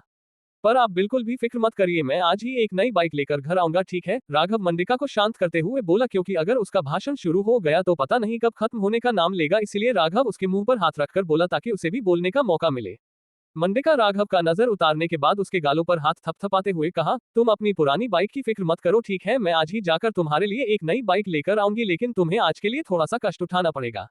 अपनी बहन की बातों को सुनकर राघव मुस्कुरा दिया और उसे अपने सीने से लगाते हुए कहा, दीदी आप खामाखा परेशान हो रही है, आप बाइक की फिक्र मत करिए, मैं आज ही जाकर मेरे लिए एक नई बाइक लेकर आऊंगा, ठीक है? अब मैं चलता हूँ, ऑफिस के लिए मुझे देर हो रही है। फिर आदित्य ने अपनी बहन को बाय बोला और वहां बस स्टॉप की ओर निकल पड़ा। वहीं दूसरी तरफ हॉस्पिटल में माही अपनी भाभी को अपना रूटीन चेकअप करते हुए देख रही थी। थोड़ी देर तक कुछ टेस्ट करने के बाद भावना बोली, ओ तुम काफी जल्दी रिकवर कर रही हो, देखना तुम आरा घाव जल्दी भर जाएगा और तुम वापस ड्यूटी पर जाकर काम करना शुरू कर दोगी। अपनी भाभी की बातों को सुनकर माही मुस्कुरा दे और उसकी ओर देखकर बोली, वैसे भाभी एक बात बताए, मैंने जब भी भैया और आपके साथ में देखा है, भैया ज्यादा बातें नहीं करते हैं, बस आपकी ही बातों को सुनते रहते हैं, ऐसा क्यों? मैंने कई सारे कपल्स देखे हैं जिनमें आपसी लड़ाई काफी बार होती है, पर आप दोनों को ऐसे लड़ते झगड़ते हुए मैंने नहीं देखा है। क्या आप अपनी इस सीक्रेट राज का पर्दा हटाएंगी? क्योंकि अगर मुझे किसी लड़के से प्यार हो जाता है तो मैं भी उसे प्यार और मोहब्बत के साथ संभाल कर रखना पसंद करूंगी। माही की बात जैसे ही खत्म हुई, दरवाजे के पास से एक लड़की की आवाज सुनाई पड़ी, तो हमारी ACP मैडम के मन में ऐसा भी सवाल उठता है। मुझे तो लगा था सिर्फ साफ दिल वाले इंसानों को प्यार होता है, लेकिन ये कब से पत्थर दिल वाले लड़कियों को भी प्यार होना शुरू हो गया? दरवाजे से अंदर आता हुआ मंजीत बोला, जिसने माही की बातों को सुन लिया था। मंजीत को अपना वार्ड में अचानक टपकता देखकर माही बोली, तुम इतनी सुबह सुबह यहाँ क्या कर रहे हो? तुम्हारा ड्यूटी शुरू होने में काफी वक्त है, तो फिर तुम इतनी सुबह सुबह? माही अपना बात खत्म कर पार्टी उससे पहले ही मंजीत बोल पड़ा, देख यार, तुम्हें भी पता है कि मैं किसी भी चीज को सॉल्व करने के लिए उसके ये तक जाता हूँ, इसलिए आज मैं इतनी सुबह सुबह तुमसे मिलने के लिए आया हूँ। मतलब मैं कुछ समझी नहीं। मंजीत की बातों को सुनकर माही अपना सिर हिलाते हुए बोली, बताता हूँ, बात यह है कि किसी अनजान शख्स ने आशित भाई और उसके पूरे गैंग वालों का सफाया कर दिया। यहाँ तक कि जिसने तुम्हारी गाड़ी को पलटाया था उनके भी मौत हो चुकी है। अब मुझे ये समझना है कि वह लड़का तुम्हें जानता था या फिर तुम्हें इतनी चोट लगे देखने के बाद उसने उन गुंडों को जान से मारकर तुम्हारा बदला पूरा किया। मंजीत चलते चलते उसके पास आते हुए कहा। उसकी बातों को सुनकर माही को सबसे बड़ा झटका ये लगा कि मुंबई से अब आशित गैंग हमेशा हमेशा के लिए मिट चुका है। उसने नजर उठाकर मंजीत की ओर देखकर कहा, तुम कहना चाहते हो कि किसी अनजान आदमी ने दिल्ली के आशित गैंग को हमेशा हमेशा के लिए मिटा दिया है? हाँ मैडम, और इतना ही नहीं, इस शख्स ने उस ट्रक को भी पकड़वाया जिसे पुलिस स्टेशन से आशित गैंग के गुंडों ने चोरी करके लेकर गए थे। हमने ट्रक के अंदर छानबीन किया, सब कुछ हिसाब के मुताबिक था, एक भी हिसाब गड़बड़ नहीं हुआ। तो क्या दिल्ली में कोई नया ऑफिसर आया हुआ है क्या? इसके बारे में ना ही तुम्हें और ना ही मुझे खबर है। माही अंदाजा लगाते हुए बोली, ना मुझे तो ऐसा नहीं लगता, क्योंकि अगर ऐसा होता तो हमें इस बारे में खबर जरूर ही मिलती। खैर इन सब बातों को छोड़ो और ये बताओ तुम्हारी तबीयत कैसी है? मंजीत टॉपिक बदलते हुए माही से कहा। मुझे क्या होगा यार, प्यार करने वाला परिवार, साथ देने वाला तुम्हारे जैसा दोस्त और ख्याल रखने वाली मेरी भाभी, अगर ये सभी मेरे पास है तो मुझे और किस चीज की कमी हो सकती है? हाँ। माही की मुस्कुराहट को देखकर एक पल के लिए मंजीत भी उसी के मुस्कान में खो गया था, लेकिन तुरंत ही वापस भी आ गया था। उसने माही की ओर देखकर मुस्कुराकर कहा, ठीक है तुम अपना रूटीन चेकअप करवाओ, तब तक मैं बीते रात वाले हादसे के बारे में कुछ पता लगवाता हूँ, क्या बात हमें कोई सुराग मिल जाए।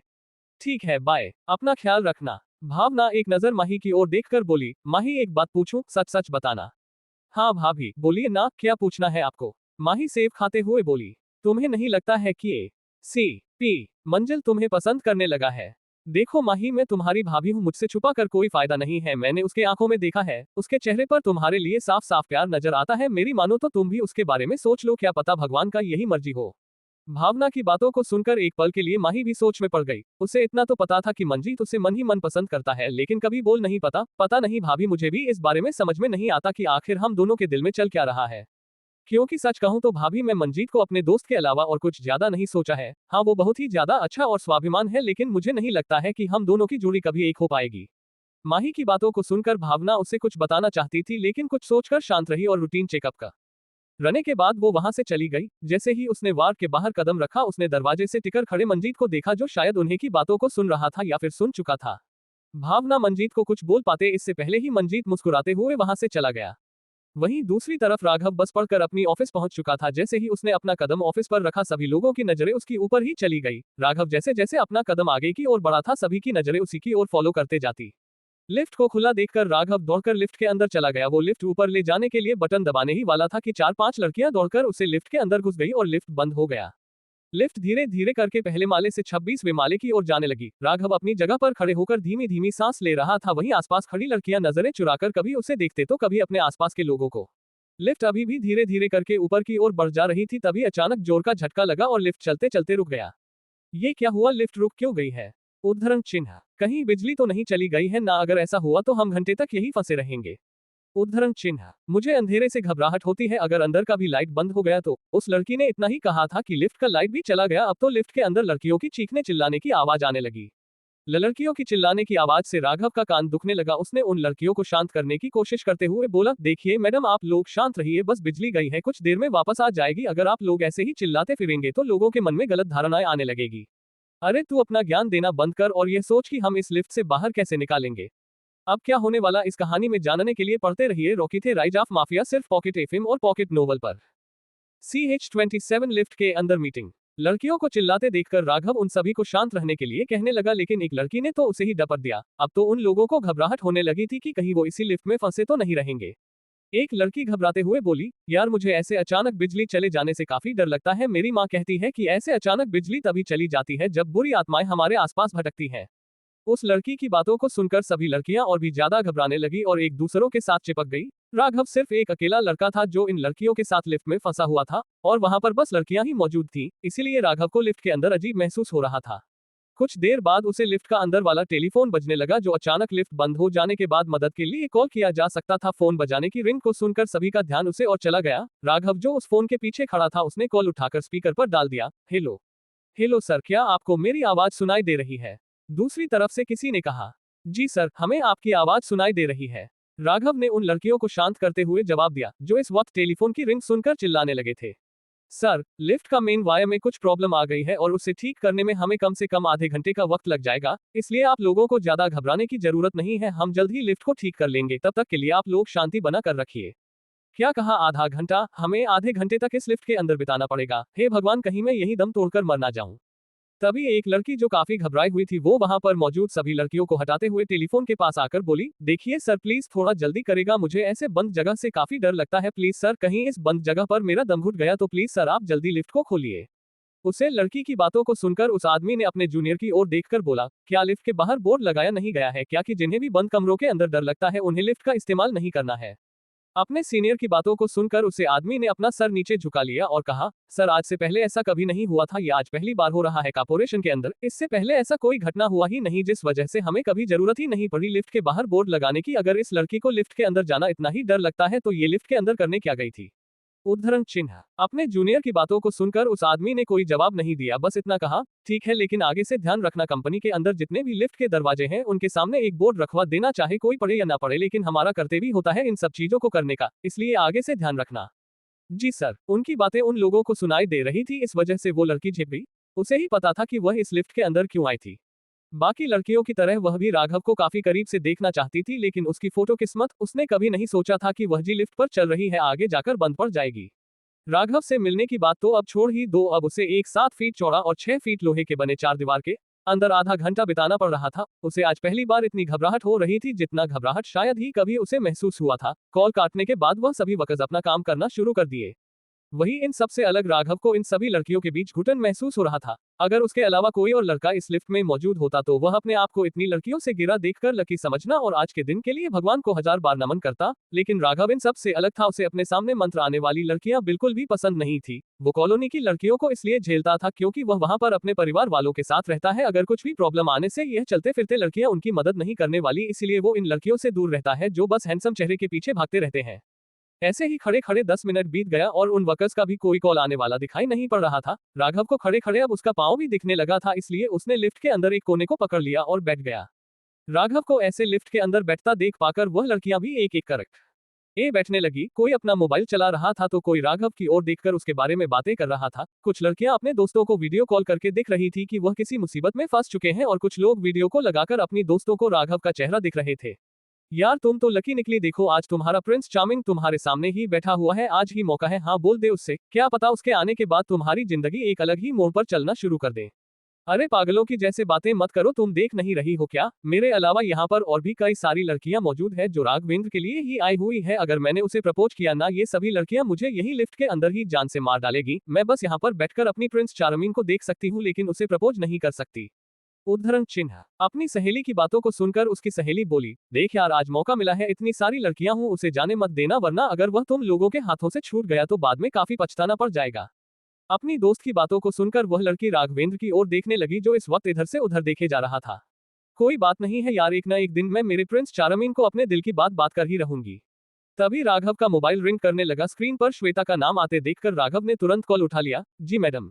राघव को किसी लड़की से बातें करता देखकर सभी लड़कियों की नजरें राघव की ओर चली गई और सभी ध्यान से उसकी बातों को सुनाने लगे। श्वेता बोली, राघवेंद्र तुम्हें पता है ना, आज हमें बॉस को हमारे प्रोजेक्ट के बारे में आगे की इंफॉर्मेशन देनी है और तुम अभी तक ऑफिस नहीं पहुंचे हो, कहाँ हो तुम? श्वेता को इतनी परेशानी में देखकर राघव आसपास नजरें दौड़ते हुए बोला, मैडम मैं कंपनी पहुंच चुका हूँ।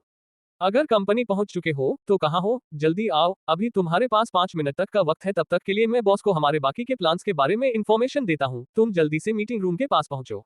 श्वेता की बातों को सुनकर राघव अपने पास बैठी लड़कियों की ओर देखने लगा जो इसकी ओर देखे जा रहे थे। वहीं अचानक राघवेंद्र को अपनी ओर देखा प्रकार सभी लड़कियां एक दूसरे की ओर ऐसे देखने लगे मानो उन्होंने कुछ नोटिस ही नहीं किया हो। राघव बोला, मैडम अभी मैं कंपनी में हूँ और लिफ्ट के अंदर फंस गया हूँ।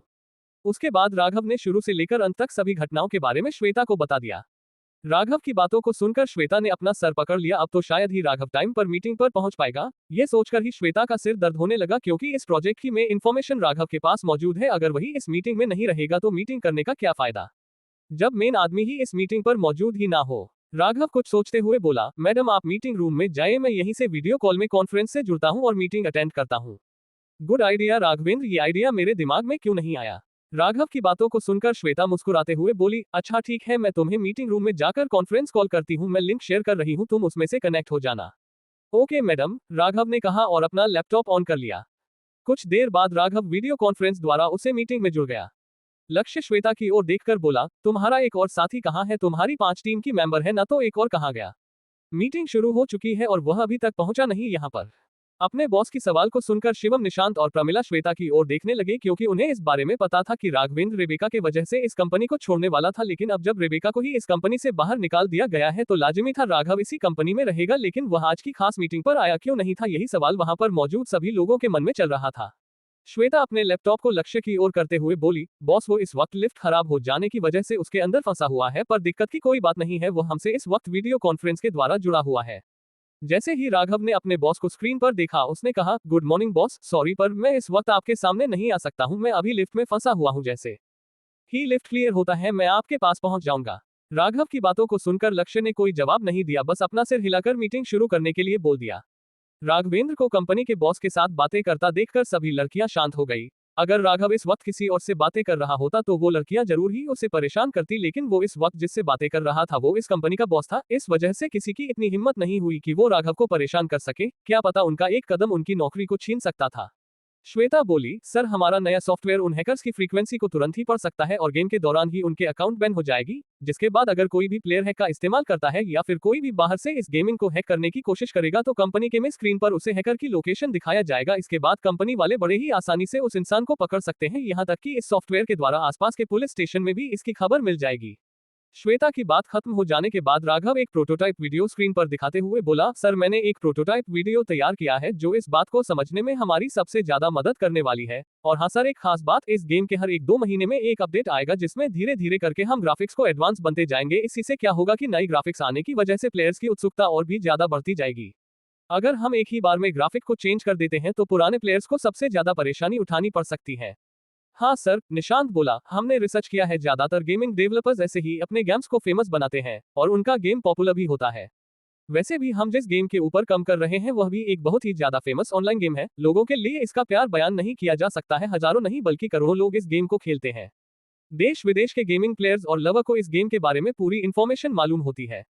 अब क्या होने वाला है इस कहानी में? क्या लक्ष्य अपने इन 5 एम्प्लॉइज पर भरोसा करके इस सॉफ्टवेयर को गेमिंग प्लेटफॉर्म की उसे कंपनी के ऊपर लागू करवाएगा? आखिर कौन सा ऐसा गेम है जिसमें हैकर्स की तादाद बढ़ते ही जा रही है? क्या राघव और उसकी टीम इतने सारे हैकर्स को रोक पाएंगे? आशित गैंग के खत्म हो जाने के बाद अब कौन सा गैंग सामने आने वाला है जिसका सामना आगे चलकर राघव के साथ होगा?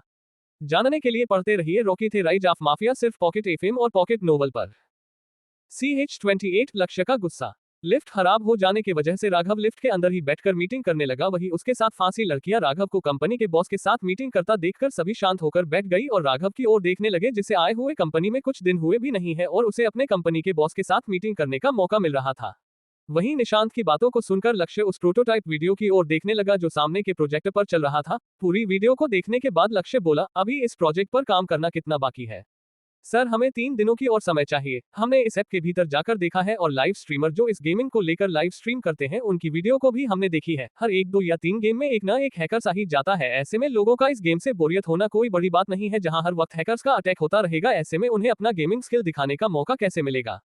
लक्ष्य की बातों को सुनकर श्वेता ने जवाब दिया, हाँ सर, हमारी नई सॉफ्टवेयर की वजह से उन्हें हैकर्स की आईडी बंद तो हो जाएगी, लेकिन हमें इसके ऊपर बाद में और काम करना पड़ेगा। 3-4 दिनों में हम इस प्रोजेक्ट को पूरा नहीं कर सकते हैं, राघव ने कहा। लक्ष्य ने अपना सर हिलाया और श्वेता की ओर देखकर बोला, मैं तुम लोगों को 2 या 3 दिन नहीं बल्कि ये पूरा वीक दे रहा हूँ। मुझे अगले मंडे को प्रोजेक्ट पूरी तरीके से तैयार मिलना चाहिए। Got it? ओके सर, सभी ने एक साथ जवाब दिया। तभी लक्ष्य का मोबाइल बजने लगा। उसने जैसे ही स्क्रीन पर लक्ष्मण का नाम फ्लैश होते हुए देखा, उसने कॉल उठा कहा, बोलो लक्ष्मण, क्या पता चला है उस आदमी के बारे में? भाई मैं अपने सभी आदमियों को उसे पकड़ने के लिए भेज दिया है, लेकिन खबर मिल रही है कि वो अब इंडिया में ही नहीं है। लक्ष्मण की बातों को सुनकर लक्ष्य टेबल पर हाथ मारते हुए बोला, देखो लक्ष्मण, तुम्हें पता है वह आदमी मेरे लिए कितना जरूरी है। चाहे कुछ भी हो जाए लेकिन मुझे वह आदमी किसी भी हाल में चाहिए। मुझे नहीं पता कि तुम क्या करते हो, लेकिन 24 घंटे के अंदर वो आदमी मेरे पास होना चाहिए, समझे तुम? और हाँ, इस बारे में पापा को पता नहीं चली चाहिए। जो भी करना है सेक्रेटली तरीके से करो।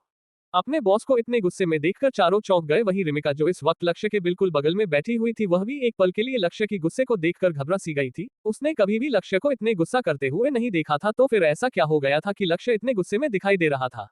राघव ने भी लक्ष्य की बातों को सुन लिया था, जिस वजह से अब वो क्यूरियोसिटी से अपने बॉस की आगे की बातों को सुनने लगा। लक्ष्य बोला, अपने सभी आदमियों को चारों तरफ फैला दो, देखो वो कहां से विदेश भागा है। अगर उसका पता चले तो छोड़ना मत। उसकी हिम्मत कैसे हुई मुझे धोखा देने की? जी भाई, मैं देखता हूँ। ये बोलकर लक्ष्मण ने कॉल काट कर दिया। वहीं लक्ष्य कॉल रखने के बाद उन 5 की ओर देखकर बोला, तुम्हारे पास ये पूरा सप्ताह है इस प्रोजेक्ट को पूरा करने के लिए, ठीक है? अगर तुम लोगों से ये प्रोजेक्ट नहीं होगा तो मुझे खबर दे देना, मैं किसी और को इस प्रोजेक्ट पर लगा दूंगा। अगर किसी ने बहानाबाजी करने की कोशिश की तो उसे इस कंपनी को हमेशा हमेशा के लिए अलविदा कहना पड़ेगा।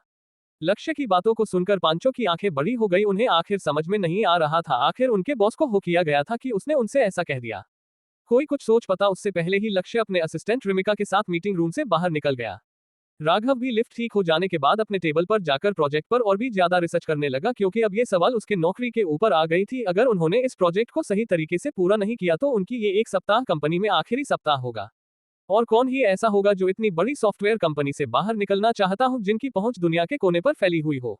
निशांत आदित्य के पास आकर बोला, क्या बात है भाई, आज तुम्हें कंपनी आने में इतनी देर कैसे हो गई? मानता हूं तुम कुछ देर के लिए लिफ्ट के अंदर फंसे हुए थे, लेकिन तुम उससे पहले तो ऑफिस पहुंच जाते थे, तो फिर आज क्या हुआ?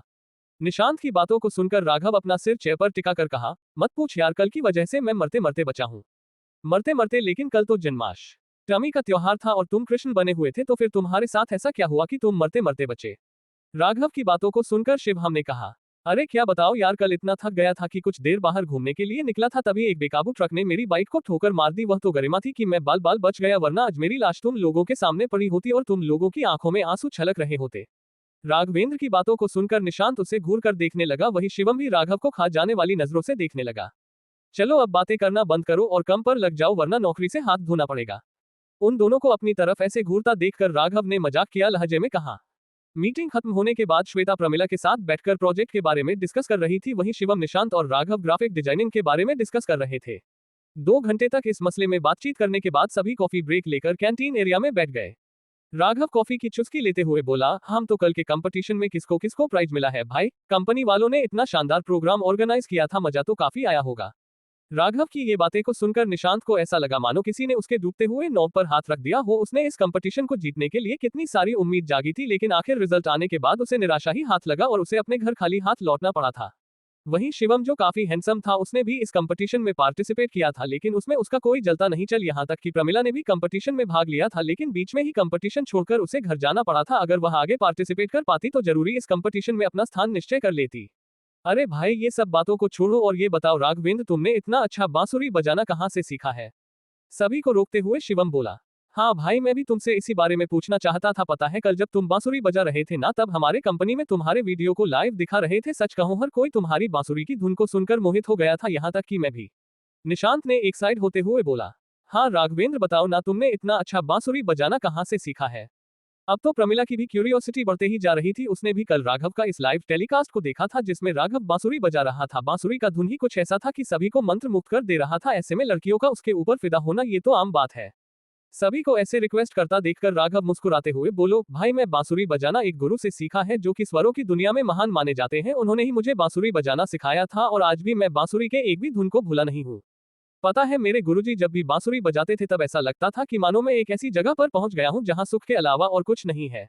आदित्य की बातों को सुनकर निशांत आंखें फाड़े उसकी ओर देखते हुए बोला, भाई तू जैसा है ना वैसे ही रहे, अपने आप को बदलने की कोशिश मत करना, ठीक है? क्योंकि तुम्हारी ऐसी भाषाओं को सुनकर मुझे अजीब सा लग रहा है।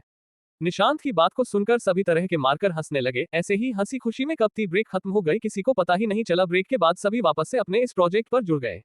वहीं दूसरी तरफ हॉस्पिटल के अंदर मंजीत इस वक्त माही के बगल में बैठा हुआ था और उससे बातें कर रहा था। मानना पड़ेगा माही, मुझे लगा था इतनी बड़ी एक्सीडेंट के बाद तुम्हारे हड्डियां पसलियां टूट जाएगी, लेकिन तुम तो पहले ही की तरह बिल्कुल मजबूत दिखाई दे रही हो। ऐसा लग रहा है मानो तुम्हारे साथ कुछ हुआ ही नहीं है। मंजीत माही की ओर देखकर कहने लगा, जो इस वक्त बिस्तर पर अपना पीठ टिकाए फल खा रही थी। हम तुम्हारे कहने का मतलब क्या है? वो तो शुक्र माना कि मेरे चेहरे पर कोई दाग नहीं आया, वरना पता नहीं मेरे साथ कौन ही शादी करता। मेरा खूबसूरत चेहरा बदसूरत में बदल जाता है। माही के मुंह से अचानक शादी की बात को सुनकर मस्जिद हंसने लगा, क्योंकि उसे पता था माही कभी भी अपनी शादी के बारे में डिस्कस नहीं करता था। लेकिन माही के मुंह से ही शादी के बारे में सुनकर मंजीत को ऐसा लग रहा था मानो उसने चमत्कार देख लिया हो। एक बात बता माही, कहीं एक्सीडेंट की वजह से तुम्हारे सर पर कोई चोट वोट तो नहीं लगा था ना? क्योंकि जो लड़की हर वक्त शादी के बारे में बातें करने से ही चिढ़ाने लगती थी, आज वही लड़की शादी के बारे में बातचीत कर रहा है। अरे भाई, ये चमत्कार हुआ कैसे? उद्धरण चिन्ह अल्पविराम। मंजीत को ऐसे डोंट मारता देखकर माही अपना मुंह फूलते हुए बोली, मुझे जो बोलना होता है मैं बोल देता हूँ और अपना शब्द कभी भी वापस नहीं लेती। हाँ, मुझे शादी की बातचीत से नफरत है, लेकिन अपनी शादी की बातचीत से दूसरों की नहीं। वैसे भी किसकी इतनी हिम्मत है जब मुझ जैसे मुसीबत को अपने गले पड़े। हाँ, तुमने कभी नहीं सुधरोगी, मंजीत ने मुस्कुराते हुए कहा। फिर उसे बीती रात की एक्सीडेंट के बारे में बताते हुए बोला, क्या तुम्हें पता है तुम्हारे एक्सीडेंट के बाद क्या क्या हुआ? मंजीत की बातों को सुनकर माही ने अपना गर्दन ना में हिला दिया, क्योंकि जब से उसे होश आया है उसने अपने आसपास बस अपनी होने वाली भाभी भावना और कुछ नस को ही अच्छी है। आज सुबह उससे मिलने के लिए उसके मम्मी पापा आए हुए थे, लेकिन उन्होंने भी इस बारे में उसे कुछ नहीं बताया कि उसके एक्सीडेंट होने के बाद क्या क्या हुआ। मुझे इतना पता है कि मैं उस ट्रक की पीछा करते हुए अपनी गाड़ी को तेज भाग रही थी, तभी कहीं से किसी ने मेरे गाड़ी के सामने टायर पर गोलियां चलाई, क्योंकि मुझे गोलियों की आवाज सुनाई पड़ी थी और अचानक टायर फटने की वजह से मैं गाड़ी को कंट्रोल नहीं कर पाए और मेरे साथ हादसा हो गया। माही यह बताते वक्त काफी गिल्टी महसूस कर रही थी, क्योंकि उसकी एक गलती की वजह से कई लोगों की जाने जा सकती थी अगर उसके गाड़ी में दूसरे ऑफिसर बैठे हुए होते तो। माही को ऐसे उदास होता देखकर मंजीत बोला, उसके बाद क्या हुआ मैं बताता हूँ। उसे गोलीबारी के बीच हमारे 3 ऑफिसर शहीद हो गए हैं, यहाँ तक कि हम उन गुंडों को नहीं सके। तुम्हारे कहने का मतलब है कि हमने जो इतनी मेहनत से उसे ट्रक को पकड़ा था वह आसानी से पुलिस स्टेशन से चोरी हो गया? माही बुझी आवाज के साथ मंजीत की ओर देखते हुए बोली। माही की बातों को सुनकर मंजीत गहरी सांस लेकर बोला, नहीं कुछ और भी हुआ था इसके बारे में तुम्हें नहीं पता, और हाँ तुम्हें उसे ट्रक की फिक्र करने की कोई जरूरत नहीं है। ट्रक अब हमारे कब्जे में है और जिन लोगों ने उसे ट्रक को किडनैप करने की हिम्मत की थी अब वो जेल के पीछे बांध है। अब क्या होने वाला इस कहानी में? क्या राघव अपने टीम मेंबर्स के साथ मिलकर इस प्रोजेक्ट को फाइनल टच दे पाएंगे? आखिर क्या हुआ था लक्ष्य के साथ जो वह इतने गुस्से में अपने एम्प्लॉय के साथ बातें कर रहा था? मंजीत की बातों को सुनने के बाद माही का क्या जवाब होगा, जानने के लिए पढ़ते रहिए Rocky the rise of mafia सिर्फ पॉकेट एफएम और पॉकेट नोवेल पर। CH29 माही की दीवानगी। मंजीत की बातों को सुनने के बाद माही और भी ज्यादा कंफ्यूज होने लगी।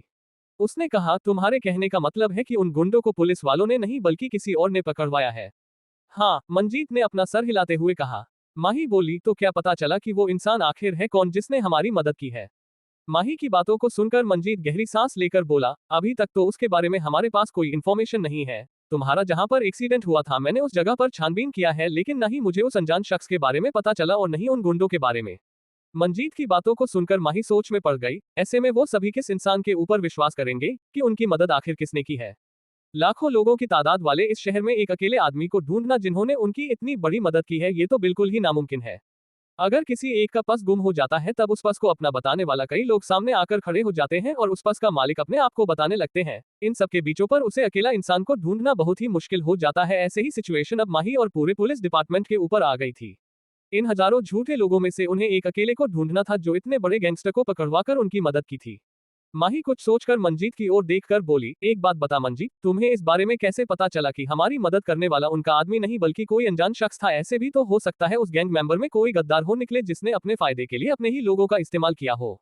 माही के इस सवाल को सुनकर मंजीत मुस्कुरा दिया। वहीं उसे ऐसे मुस्कुराता देखकर माही बोली, क्या हुआ, तुम ऐसे क्यों मुस्कुरा रहे हो? मैंने क्या जोक मारा है? मंजीत को ऐसे अचानक हंसना देखकर माही सख्त लहजे में बोली, नहीं ऐसा कुछ नहीं है। मंजीत अपना हंसी कंट्रोल करते हुए बोला, तो तुम हंस क्यों रहे हो? माही उसे दोबारा सवाल करते हुए बोली, नहीं मैं देख रहा हूँ जब से तुम्हारा सिलेक्शन पुलिस में हुआ है तब से तुम कुछ ज्यादा ही सोचने लगी हूँ। इतनी बड़ी हादसे से गुजरने के बावजूद तुम्हें आराम करना नहीं है बल्कि उस आदमी के बारे में पता लगाना है जिसने ये सब कुछ किया है। मंजीत की बातों को सुनकर माही को होश आया कि वो अब तक कितने सवाल उससे पूछ चुकी है जबकि उसकी तबीयत भी इस वक्त खराब है। देखो तुम मुझे बहलने की कोशिश मत करो और सच सच बताओ मुझे कि तुम्हें वो ट्रक कहाँ और कैसे मिला, क्योंकि जब तक मैं इस बारे में पूरी जानकारी नहीं जान लेती हूँ तब तक मुझे नींद नहीं आएगी। माही को ऐसे बच्चों की तरह रिएक्ट करता देखकर मंजीत उसे शांत करते हुए बोला, ठीक है शांत हो जाओ मैं बताता हूँ। मंजीत की बातों को सुनकर माही पलटी मारकर बैठ गई और उसकी बातों को ध्यान से सुनाने लगी। मंजीत उसे पिछले रात की घटनाओं के बारे में बताने लगा। उसने कहा, वो दरअसल मुझे कल एक अननोन नंबर से कॉल आया था। उसे आदमी ने मुझसे कहा कि हमें जिस ट्रक तलाश कर रहे हैं वह इस वक्त शर्मा कॉर्पोरेशन के पुराने वाले गोडाउन पर है। मुझे पहली बार में यकीन तो नहीं हुआ था, लेकिन जब मैं उसे आदमी से पूछा कि ट्रक के अंदर क्या है तो उसने अंदर के माल के बारे में मुझे सब कुछ सही सही बता दिया। इससे बड़ा सपोर्ट और क्या चाहिए था मुझे, इसलिए मैं तुरंत शर्मा कॉर्पोरेशन के पुराने वाले गोडाउन पर पहुंच गया। लेकिन जैसे ही मैं वहां पर पहुंचा वहां का नजारा चौंकाने वाला था। मंजीत की बातों को सुनकर माही उसे क्यूरियोसिटी के साथ पूछी, अच्छा ऐसा क्या देख लिया था तुमने, जरा मुझे ही बताओ, मैं भी जानना चाहूंगी। माही को इतना क्यूरियोसिटी दिखाई देखकर एक पल के लिए मंजीत भी हैरान हो गया था। उसने कहा, मैंने सोचा था कि वहां पर जाने के बाद मुझे उन गैंग मेंबर्स का सामना करना पड़ेगा, लेकिन जैसे ही मैं वहां पर पहुंचा मैंने देखा आशिद गैंग के कई लोग मारे जा चुके थे। इतना ही नहीं बल्कि उनके गैंग लीडर आशिद वहीं पर बेसुध पड़ा हुआ था। मैंने उन सभी से पूछताछ करने की कोशिश की लेकिन कोई फर्क नहीं पड़ा। हम ठीक है, कोई बात नहीं है, जब मैं कल ड्यूटी पर आऊंगी ना तब उन सबकी खबर लूंगी।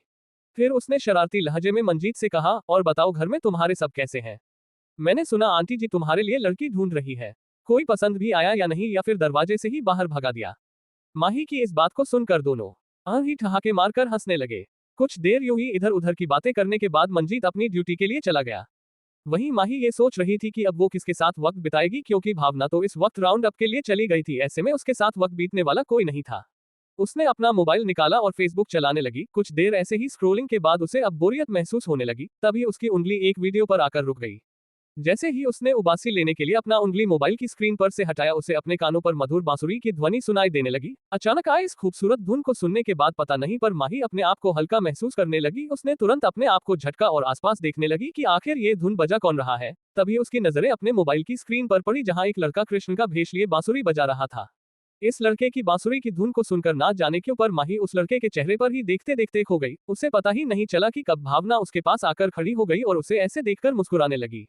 जैसे ही वीडियो खत्म हुआ माही का ध्यान अचानक मटका और वो अपने मोबाइल की स्क्रीन की ओर देखने लगी। मोबाइल पर दूसरा वीडियो चलता देखकर उसने तुरंत स्क्रॉल डाउन किया और उसी वीडियो को दोबारा देखने लगी। भावना, जो काफी देर से माही की इन हरकतों को देख रही थी, उसने अपने दोनों हाथों को फोल्ड करके कहा, देखिए मैडम, एक पुलिस ऑफिसर को ये सब शोभा नहीं देता है किसी गैर मर्द को ऐसे घूरने का, जिसके पास पहले से ही इतनी सारी गोपियां मौजूद हो। माही, जो इस वक्त स्क्रीन पर देख रहे लड़के के ऊपर खुशी गई थी, अचानक भावना की आवाज को सुनकर तुरंत उठकर बैठ गए और उसकी ओर देखने लगी, जो इस वक्त अपने हाथों को फोल्ड किया उसे ही देखे जा रही थी। माही हकलाते हुए बोली, भाभी आप कब पहुंचे यहाँ पर, आपने मुझे जाया गया भी नहीं। माही को ऐसे हकलाते देखकर भावना उसके पास बैठकर उसके सिर को सहलाते हुए बोली, देख रही हूँ जिस लड़की को प्यार मोहब्बत में बिल्कुल भी इंटरेस्ट नहीं था, वो आज कैसे एक गैर आदमी को घूरे जा रही थी, मानो वो उसे अपना दिल दे बैठी हो। भावना की बातों को सुनकर माही झिप गई और अपना सिर तकिया के नीचे डाल दिया। माही को ऐसे शर्माता देखकर भावना हैरानी से उसे देखने लगे और बोली, कहीं मेरी आंखें खराब तो नहीं हो गई है या फिर मैं कोई सपना देख रही हूँ। ये बोलकर भावना ने अपने आप को चुटी काटी। एक हल्की भरी दर्द की आवाज उसकी मुंह से निकली, आह। उद्धरण चिन्ह। भावना माही की ओर देखकर बोली, एक बात बता माही, क्या तुम इस लड़की को पहले से ही जानती हो? नहीं भाभी, मैं इसे नहीं जानती हूँ, वो मैं बोर हो रही थी तो मैंने सोचा कि इंटरनेट में कुछ देख लिया जाए, तब मैंने इस लड़के को बांसुरी बजाते हुए देखा और आप जो समझने की कोशिश कर रही है ऐसा कुछ नहीं है भाभी। माही साफ लफ्जों में भावना को झूठ बोलते हुए बोली। वो इस लड़के के बारे में बहुत कुछ जानती थी, उसने ये सीक्रेट सभी से छुपा कर रखा था कि उसने अपने दिल में किसी के लिए जगह बना लिया है।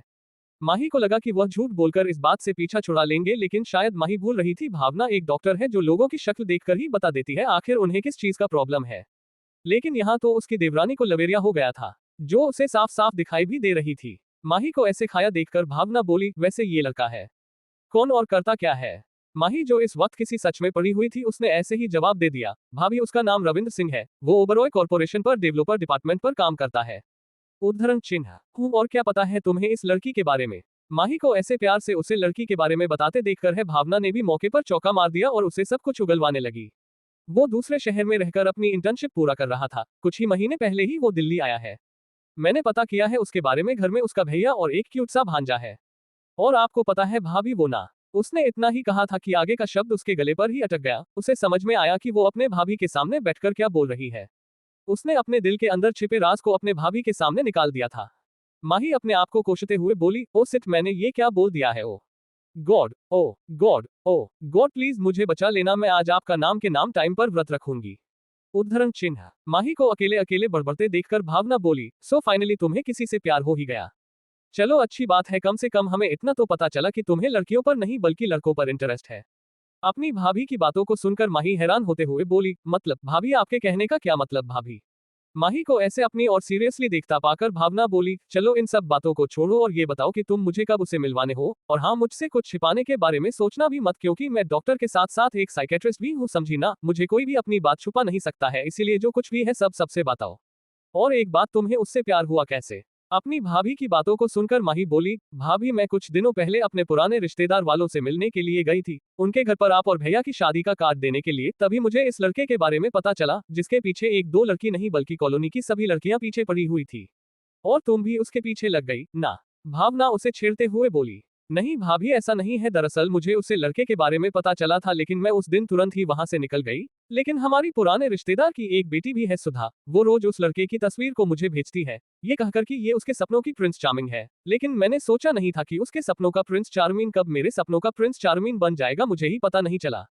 तब मैंने अपने पुलिस वाले का दिमाग लगाकर उसके परिवार वालों में जितने भी लोग हैं, इससे पहले क्या करते थे और क्या करते हैं, पूरी इंफॉर्मेशन निकाल डाली। उद्धरण चिन्ह। ये बोलकर उसने अपना मोबाइल निकाला और उसे लड़के की तस्वीर को दिखाने लगी। माही की दीवानगी को देखकर भावना को समझ में नहीं आ रहा था कि वो उसके इस प्यार का क्या नाम दे, क्योंकि जिस तरीके से माही उसे लड़के के बारे में बता रही थी, इससे तो यही पता चलता है कि शायद उसे लड़कियों में कोई इंटरेस्ट नहीं है, इसलिए वो लड़कियों से दूर भागता होगा। वरना इतना हैंडसम होने के बावजूद उसकी एक भी गर्लफ्रेंड ना हो, ये तो हो ही नहीं सकता है। अब क्या होने वाला इस कहानी में जानने के लिए आगे पढ़िए Rocky the rise of mafia, सिर्फ पॉकेट एफएम पर। CH30 Malhotra showroom. माही की दीवानगी को देखकर भावना को समझ में ही नहीं आ रहा था कि वह अब उसे कैसे समझाए कि एक तरफ वाला प्यार हमेशा ही दर्द देता है, और जो इस दर्द को सह नहीं सकते उन लोगों की जिंदगी ही बदल जाती है, और वो अपने प्यार को पाने के लिए किसी भी हाल से गुजरने के लिए तैयार हो जाते हैं। भावना माही की ओर देखकर कहने लगी, तो तुमने क्या सोचा है, कब बताने वाली हो उसे अपने दिल की बात? क्योंकि जिस तरीके से तो मुझे उसके बारे में बता रही हो, तब तो उसके पीछे कई सारी लड़कियां पड़ी हुई होगी, ऐसे में तुम उन सभी लड़कियों का सामना करते हुए कैसे अपने प्यार को, अपने दिल की बात रखोगी? अपनी भाभी की बातों को सुनकर माही बोली, हाँ वो तो है, पर उतना मुश्किल भी नहीं है, आप उसकी फिक्र मत करिए। सुधा बता रही थी कि वह लड़कियों से काफी दूर रहता है, ऐसे में उसका कोई गर्लफ्रेंड होना ये तो नामुमकिन ही है, इसलिए मेरा रास्ता अभी भी साफ है। ओह ऐसा क्या? अगर बुरा मत मानो तो क्या मैं उसे लड़के की उम्र जा सकती हूँ जिससे तुम्हें इतना बेहद प्यार हो गया है? अपने भाभी के मुंह से उम्र वाली बातों को सुनकर माही कंफ्यूज होते हुए बोली, क्या उम्र? लेकिन भाभी आप उसकी उम्र जानकर क्या करोगे? भावना उसे घूर कर देखते हुए बोली, ज्यादा बातों को घुमाओ मत और साफ साफ बताओ कि उसे लड़की का उम्र कितना होगा। 33, 34, 35। माही सोने की कोशिश करने लगी क्योंकि उसे भी राघव की उम्र के बारे में कुछ पता नहीं था। वही माही को ऐसे बड़बड़ाते देखकर भावना उसे झंझाड़ते हुए बोली, एक्टिंग करना बंद करो और उसकी उम्र क्या है वह बताओ, आगे क्या करना है मैं देख लूंगी। 34 कंफर्म, माही एक नंबर पर रुकते हुए बोली। 34। ये सुनकर भावना हैरान हो गई, क्योंकि माही की उम्र इस वक्त 27 हो रही थी। इसका मतलब है कि माही को अपने से 7 साल बड़े लड़के से प्यार हो गया था, वो भी एक फोटो को देखकर। उसे समझ में ही नहीं आ रहा था कि वो उसे थप्पड़ मारे या फिर उसकी नादानी समझे। भावना उसे समझाने की कोशिश करते हुए बोली, देखो माही तुम अभी काफी छोटी हो और वो तुमसे 7 साल बड़ा है। क्या तुम्हें नहीं लगता है कि तुमने अपने से कुछ ज्यादा ही उम्र वाले लड़के से प्यार कर लिया है? अपनी भाभी की बातों को सुनकर माही ने राघव के कुछ तस्वीरों को निकाला और अपना मोबाइल भावना की ओर बढ़ते हुए बोली, जरा देखो इन तस्वीरों को, आपको क्या लगता है इनकी उम्र 34 के आसपास भी होगी? ये तो अभी भी 26 के लगते हैं। हाय हम माही की बातों को सुनकर भावना उसे आंखें फाड़कर देखने लगी। तुम सच में पागल हो गई हो? भावना माही की ओर देखकर बोली, जिसने अपने मोबाइल को अपने सीने से लगा लिया था। यस भाभी, आई एम इन लव। ये बोलकर उसने भावना के गालों को चूम लिया। वहीं दूसरी तरफ राघव ऑफिस से निकलने के बाद निशांत के बाइक में बैठकर बाइक शोरूम की ओर निकल गया, जो कि निशांत के पहचान वाले का ही था, जिस वजह से राघव उसके साथ बाइक शोरूम की ओर निकल गया। निशांत को देखकर बाइक शोरूम का एक आदमी मुस्कुराते हुए उसके पास आकर बोला, अरे यार निशांत कैसे हो? बहुत दिन बाद मिले, लगता है तुम हमें भूल ही गए हो। अपने दोस्त की बातों को सुनकर निशांत उसे गले लगाते हुए बोला, यार जोसेफ तुम्हें पता है ना मैं जिस कंपनी में काम करता हूँ वहां पर कितना ज्यादा काम रहता है, एक दूसरे से बातें करने के बारे में छोड़ो, ठीक से खाना खाने का भी वक्त नहीं मिलता है। निशांत की बातों को सुनकर राघव हैरानी से उसकी ओर देखने लगा, जो अपने दोस्त से बड़े ही आसानी से झूठ बोल रहा था। हर वक्त तो खाने के ही बातें करता रहता है और अब अपने दोस्त के सामने फालतू की बकवास कर रहा था कि उसे खाने का वक्त भी नहीं मिलता है, फेंको कहीं का। निशांत मुस्कुराते हुए राघव के कंधों पर हाथ रखकर बोला, भाई ये मेरा दोस्त है राघव, इसको ना एक मस्त बाइक खरीदनी है, इसलिए मैंने तुम्हारे बाइक शोरूम पर ला दिया, जरा मेरे दोस्त को एक मस्त बाइक दिखा जिसे चलते हैं, इसे हवा से बातें करने का मन करे। निशांत की बातों को सुनकर जोसेफ ने मुस्कुराते हुए अपना हाथ राघव के सामने बढ़ाते हुए बोला, हेलो सर, आपका स्वागत है हमारे बाइक शोरूम पर। उसे आदमी की पॉलिटनेस को देखकर राघव ने भी मुस्कुराते हुए जो सबसे हाथ मिलाया, फिर तीनों ही बाइक देखने के लिए चले गए। वो बाइक शोरूम शहर के एक बहुत ही खास एरिया में था, जिस वजह से काफी लोगों की नजरें उस शोरूम पर रहती है और कई लोग वहां पर आकर महंगी महंगी बाइक्स के साथ तस्वीरें खींचवाते हैं और उन्हें खरीदने भी हैं, लेकिन ऐसे का काफी कम लोग होते हैं जो उन बाइक्स को खरीद कर अपने साथ ले जाते हैं, वरना बाकी के लोग बस फोटो खींचकर ही वहां से आते हैं बोलकर निकल जाते हैं। जोसेफ सबसे पहले उन दोनों को एक बाइक के पास लेकर गया जिसकी प्राइस कम से कम 2,35,000 की आसपास की थी। जोसेफ मुस्कुराते हुए उन दोनों की ओर देखकर कहा, इस बाइक का नाम है ड्यूक 250। राघव सामने आकर उस बाइक को चारों तरफ से देखने लगा, लेकिन उसे वह बाइक उतना खास पसंद नहीं आया। उसने कहा, बाइक तो अच्छी है लेकिन मुझे दिखावा वाला बाइक नहीं चाहिए, कुछ ऐसा बाइक दिखाओ जो कि मुझ पर सूट करे, जिसे देखकर ही लोग बोले कि देखो सामने से अपनी बाइक लेकर राघव आ रहा है। राघव की बातों को सुनकर जोसेफ उसे दूसरे बाइक के पास ले जाकर बोला, इस बाइक का नाम है यामाहा, अभी यही सबसे ज्यादा ट्रेंड में है और टीनेजर्स ज्यादा इसी बाइक को पसंद करते हैं। राघव अपने सामने रखे बाइक की ओर देखने लगा, जो वाकई में काफी अच्छा दिख रहा था, लेकिन उसे वो बाइक भी उतना खास नहीं लगा जितना उसे पसंद आना चाहिए था। निशांत जोसेफ की ओर देखकर बोला, देख भाई, तुम्हारे दुकान पर जितने भी नई बाइक आए हुए हैं ना, जो 2 से 2.5 लाख के करीब है, उन सभी बाइक को दिखाओ। राघव भाई, तुम्हें जो पसंद आए ना हम वही बाइक लेंगे, क्योंकि आगे चलकर वो बाइक को तुम्हें चलना है, मुझे नहीं। निशांत की बातों को सुनकर दोनों ही मुस्कुरा दिए और आगे निकल पड़े। तभी एक लड़कों का ग्रुप वहां पर बाइक खरीदने के लिए पहुंची। जोसेफ की नजरें जैसे ही उन पर पड़ी, उसने निशांत और राघव की ओर देखकर कहा, भाई तुम लोग देखो, ये सभी 2 लाख से 2.5 लाख के आसपास के बाइक से, तब तक मैं उनसे मिलकर आता हूँ। ये बोलकर वो वहां से बिना रोके चला गया। निशांत को समझ में नहीं आ रहा था कि आखिर ऐसा कौन आदमी आ गया था जिसके वजह से जोसेफ को उसके दोस्तों को छोड़कर जाना पड़ा। वो भी उस ओर देखने लगा जहां पर कुछ लड़के और उनके साथ आई हुई 3 लड़कियां उछल कूद करते हुए बाइक शोरूम के इधर उधर घूमने जा रहे थे। अरे परिहार सर, आप यहाँ हमारे दुकान पर, अगर आप यहाँ हमारे दुकान पर आ रहे थे तो हमें पहले इन्फॉर्म कर देना चाहिए था, हम आपके लिए हमारी बाइक की न्यू कलेक्शन को तैयार रखते। जोसेफ ने बड़े ही नम्रता के साथ उसे लड़के से बात किया जिसका सरनेम परिहार था। वहां पर मौजूद किसी को भी ये देखकर समझ में आ जाता कि वो लड़के किसी आम घर से बिलोंग नहीं करते हैं, इसलिए वहां पर आसपास जितने भी लोग गाड़ी खरीदने के लिए आए थे, उन लोगों ने उनसे दूर ही बनाए रखने के बारे में पहले सोच और अपने अपने कामों पर ध्यान देने लगे।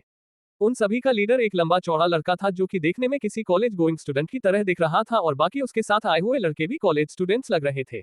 तभी उस दुकान का मैनेजर मुस्कुराते हुए उस लड़के के पास आकर बोला, सौरभ बाबा, आप यहाँ पर, आपने हमें बताया क्यों नहीं कि आप यहाँ आ रहे हैं। दुकान मैनेजर को अपने सामने देखकर सौरभ अपने दोस्त की ओर इशारा करते हुए बोला, आज मेरा दोस्त का जन्मदिन है और मैंने उसे प्रॉमिस किया था कि मैं उसके जन्मदिन पर एक बाइक गिफ्ट करूंगा। हेलो सर, मेरा नाम शोभित है, मैं सौरभ का बेस्ट फ्रेंड हूँ। उसे लड़के ने मुस्कुराते हुए दुकान मैनेजर के सामने हाथ बढ़ाकर कहा। दुकान मैनेजर ने भी मुस्कुराते हुए शोभित से हाथ मिलाया, फिर सौरभ की ओर देखकर बोला, सर आप लोग थोड़ी देर वेट करिए, मैं हमारे शोरूम के नए कलेक्शंस को बाहर निकलवाता हूँ। ये बोलकर दुकान के मैनेजर ने जोसेफ की ओर देखकर बोला, पिछले शाम हमारे दुकान में जितने भी बाइक से आए थे सभी को बाहर निकालने के लिए बोलो और तुरंत सौरभ बाबा के दोस्तों के सामने रखने के लिए बोलो। जी सर। मैनेजर की बातों को सुनकर जोसेफ ने अपना सिर हिलाया और अपने कुछ साथियों को लेकर बाइक के गोडाउन की ओर चला गया। मैनेजर मुस्कुराते हुए सौरभ की ओर देखकर बोला, बाबा आप क्या पीना पसंद करेंगे, चाय, कॉफी या कोल्ड ड्रिंक। दुकान मैनेजर की बातों को सुनकर सौरभ एक नजर अपने दोस्तों की ओर देखा और बोला, जिसे जो खाना पीना है अपना अपना ऑर्डर लिखवा लो। सौरभ का इतना ही कहना था कि सभी लोग अपने अपने खाने की डिशेस के बारे में लिखवाने लगे। कुछ देर बाद जब मैनेजर ने डिशेस की लिस्ट को दिखा तो एक पल के लिए उसकी आंखें बड़ी हो गई, लेकिन वो कर भी क्या सकता था। उसने तुरंत अपने असिस्टेंट की ओर देखकर उन सभी के लिए इन सभी डिशेस को मंगवाने का ऑर्डर दिया। असिस्टेंट भी बिना नानुकुर किए बिना बाहर से खान की ऑर्डर लेने के लिए चला गया। राघव और निशांत दोनों ही अभी भी उन बाइक्स को सेलेक्ट कर रहे थे जिसे वो खरीदना चाहते थे।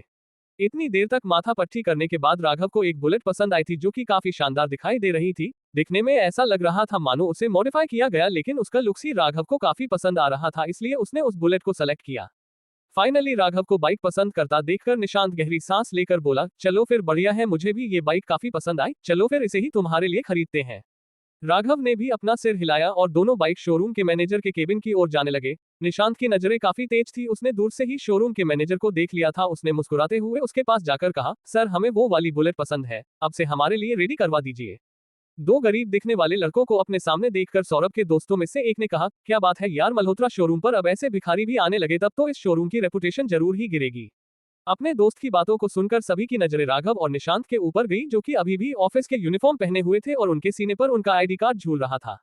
लेकिन उन दोनों की जितनी सैलरी थी उतनी तो ये सभी बच्चे एक ही दिन में उड़ा देते हैं, इसलिए उनके सीने पर झूल रहे आईडी कार्ड को देखने के बाद भी उन्हें कोई फर्क नहीं पड़ा कि वो किसके लिए काम करते हैं और इस कंपनी में उनकी क्या पोजीशन है। सोहेल शोरूम मैनेजर की ओर देखकर बोला, मैनेजर सर, आपको नहीं लगता है कि आप अपनी बाइक इन गरीब लोगों को बेचकर अपनी शोरूम की इज्जत को डूबा रहे हैं? अगर आप ऐसे ही एरे गेरे लोगों को अपना बाइक बेचना शुरू कर दिए तो मुझे नहीं लगता है कि आपकी जो मार्केट वीडियो है वह और भी ज्यादा बढ़ेगी। सोहेल की बातों को सुनकर राघव और निशांत की भी नजरें उनकी तरफ गई, जो इस वक्त सोफे पर बैठकर मजे से खाना ठुस रहे थे। अब क्या होने वाला इस कहानी में? क्या राघव इन नादान लड़कों को उनकी बेइज्जती करने का सबक सिखाएगी? आखिर क्या रंग लाने वाली है माही की ये दीवानगी राघव के लिए? क्या वो अपने दिल की बात राघव को बता पाएगी? जानने के लिए पढ़ते रहिए Rocky the rise of mafia, सिर्फ पॉकेट एफएम और पॉकेट नोवेल पर।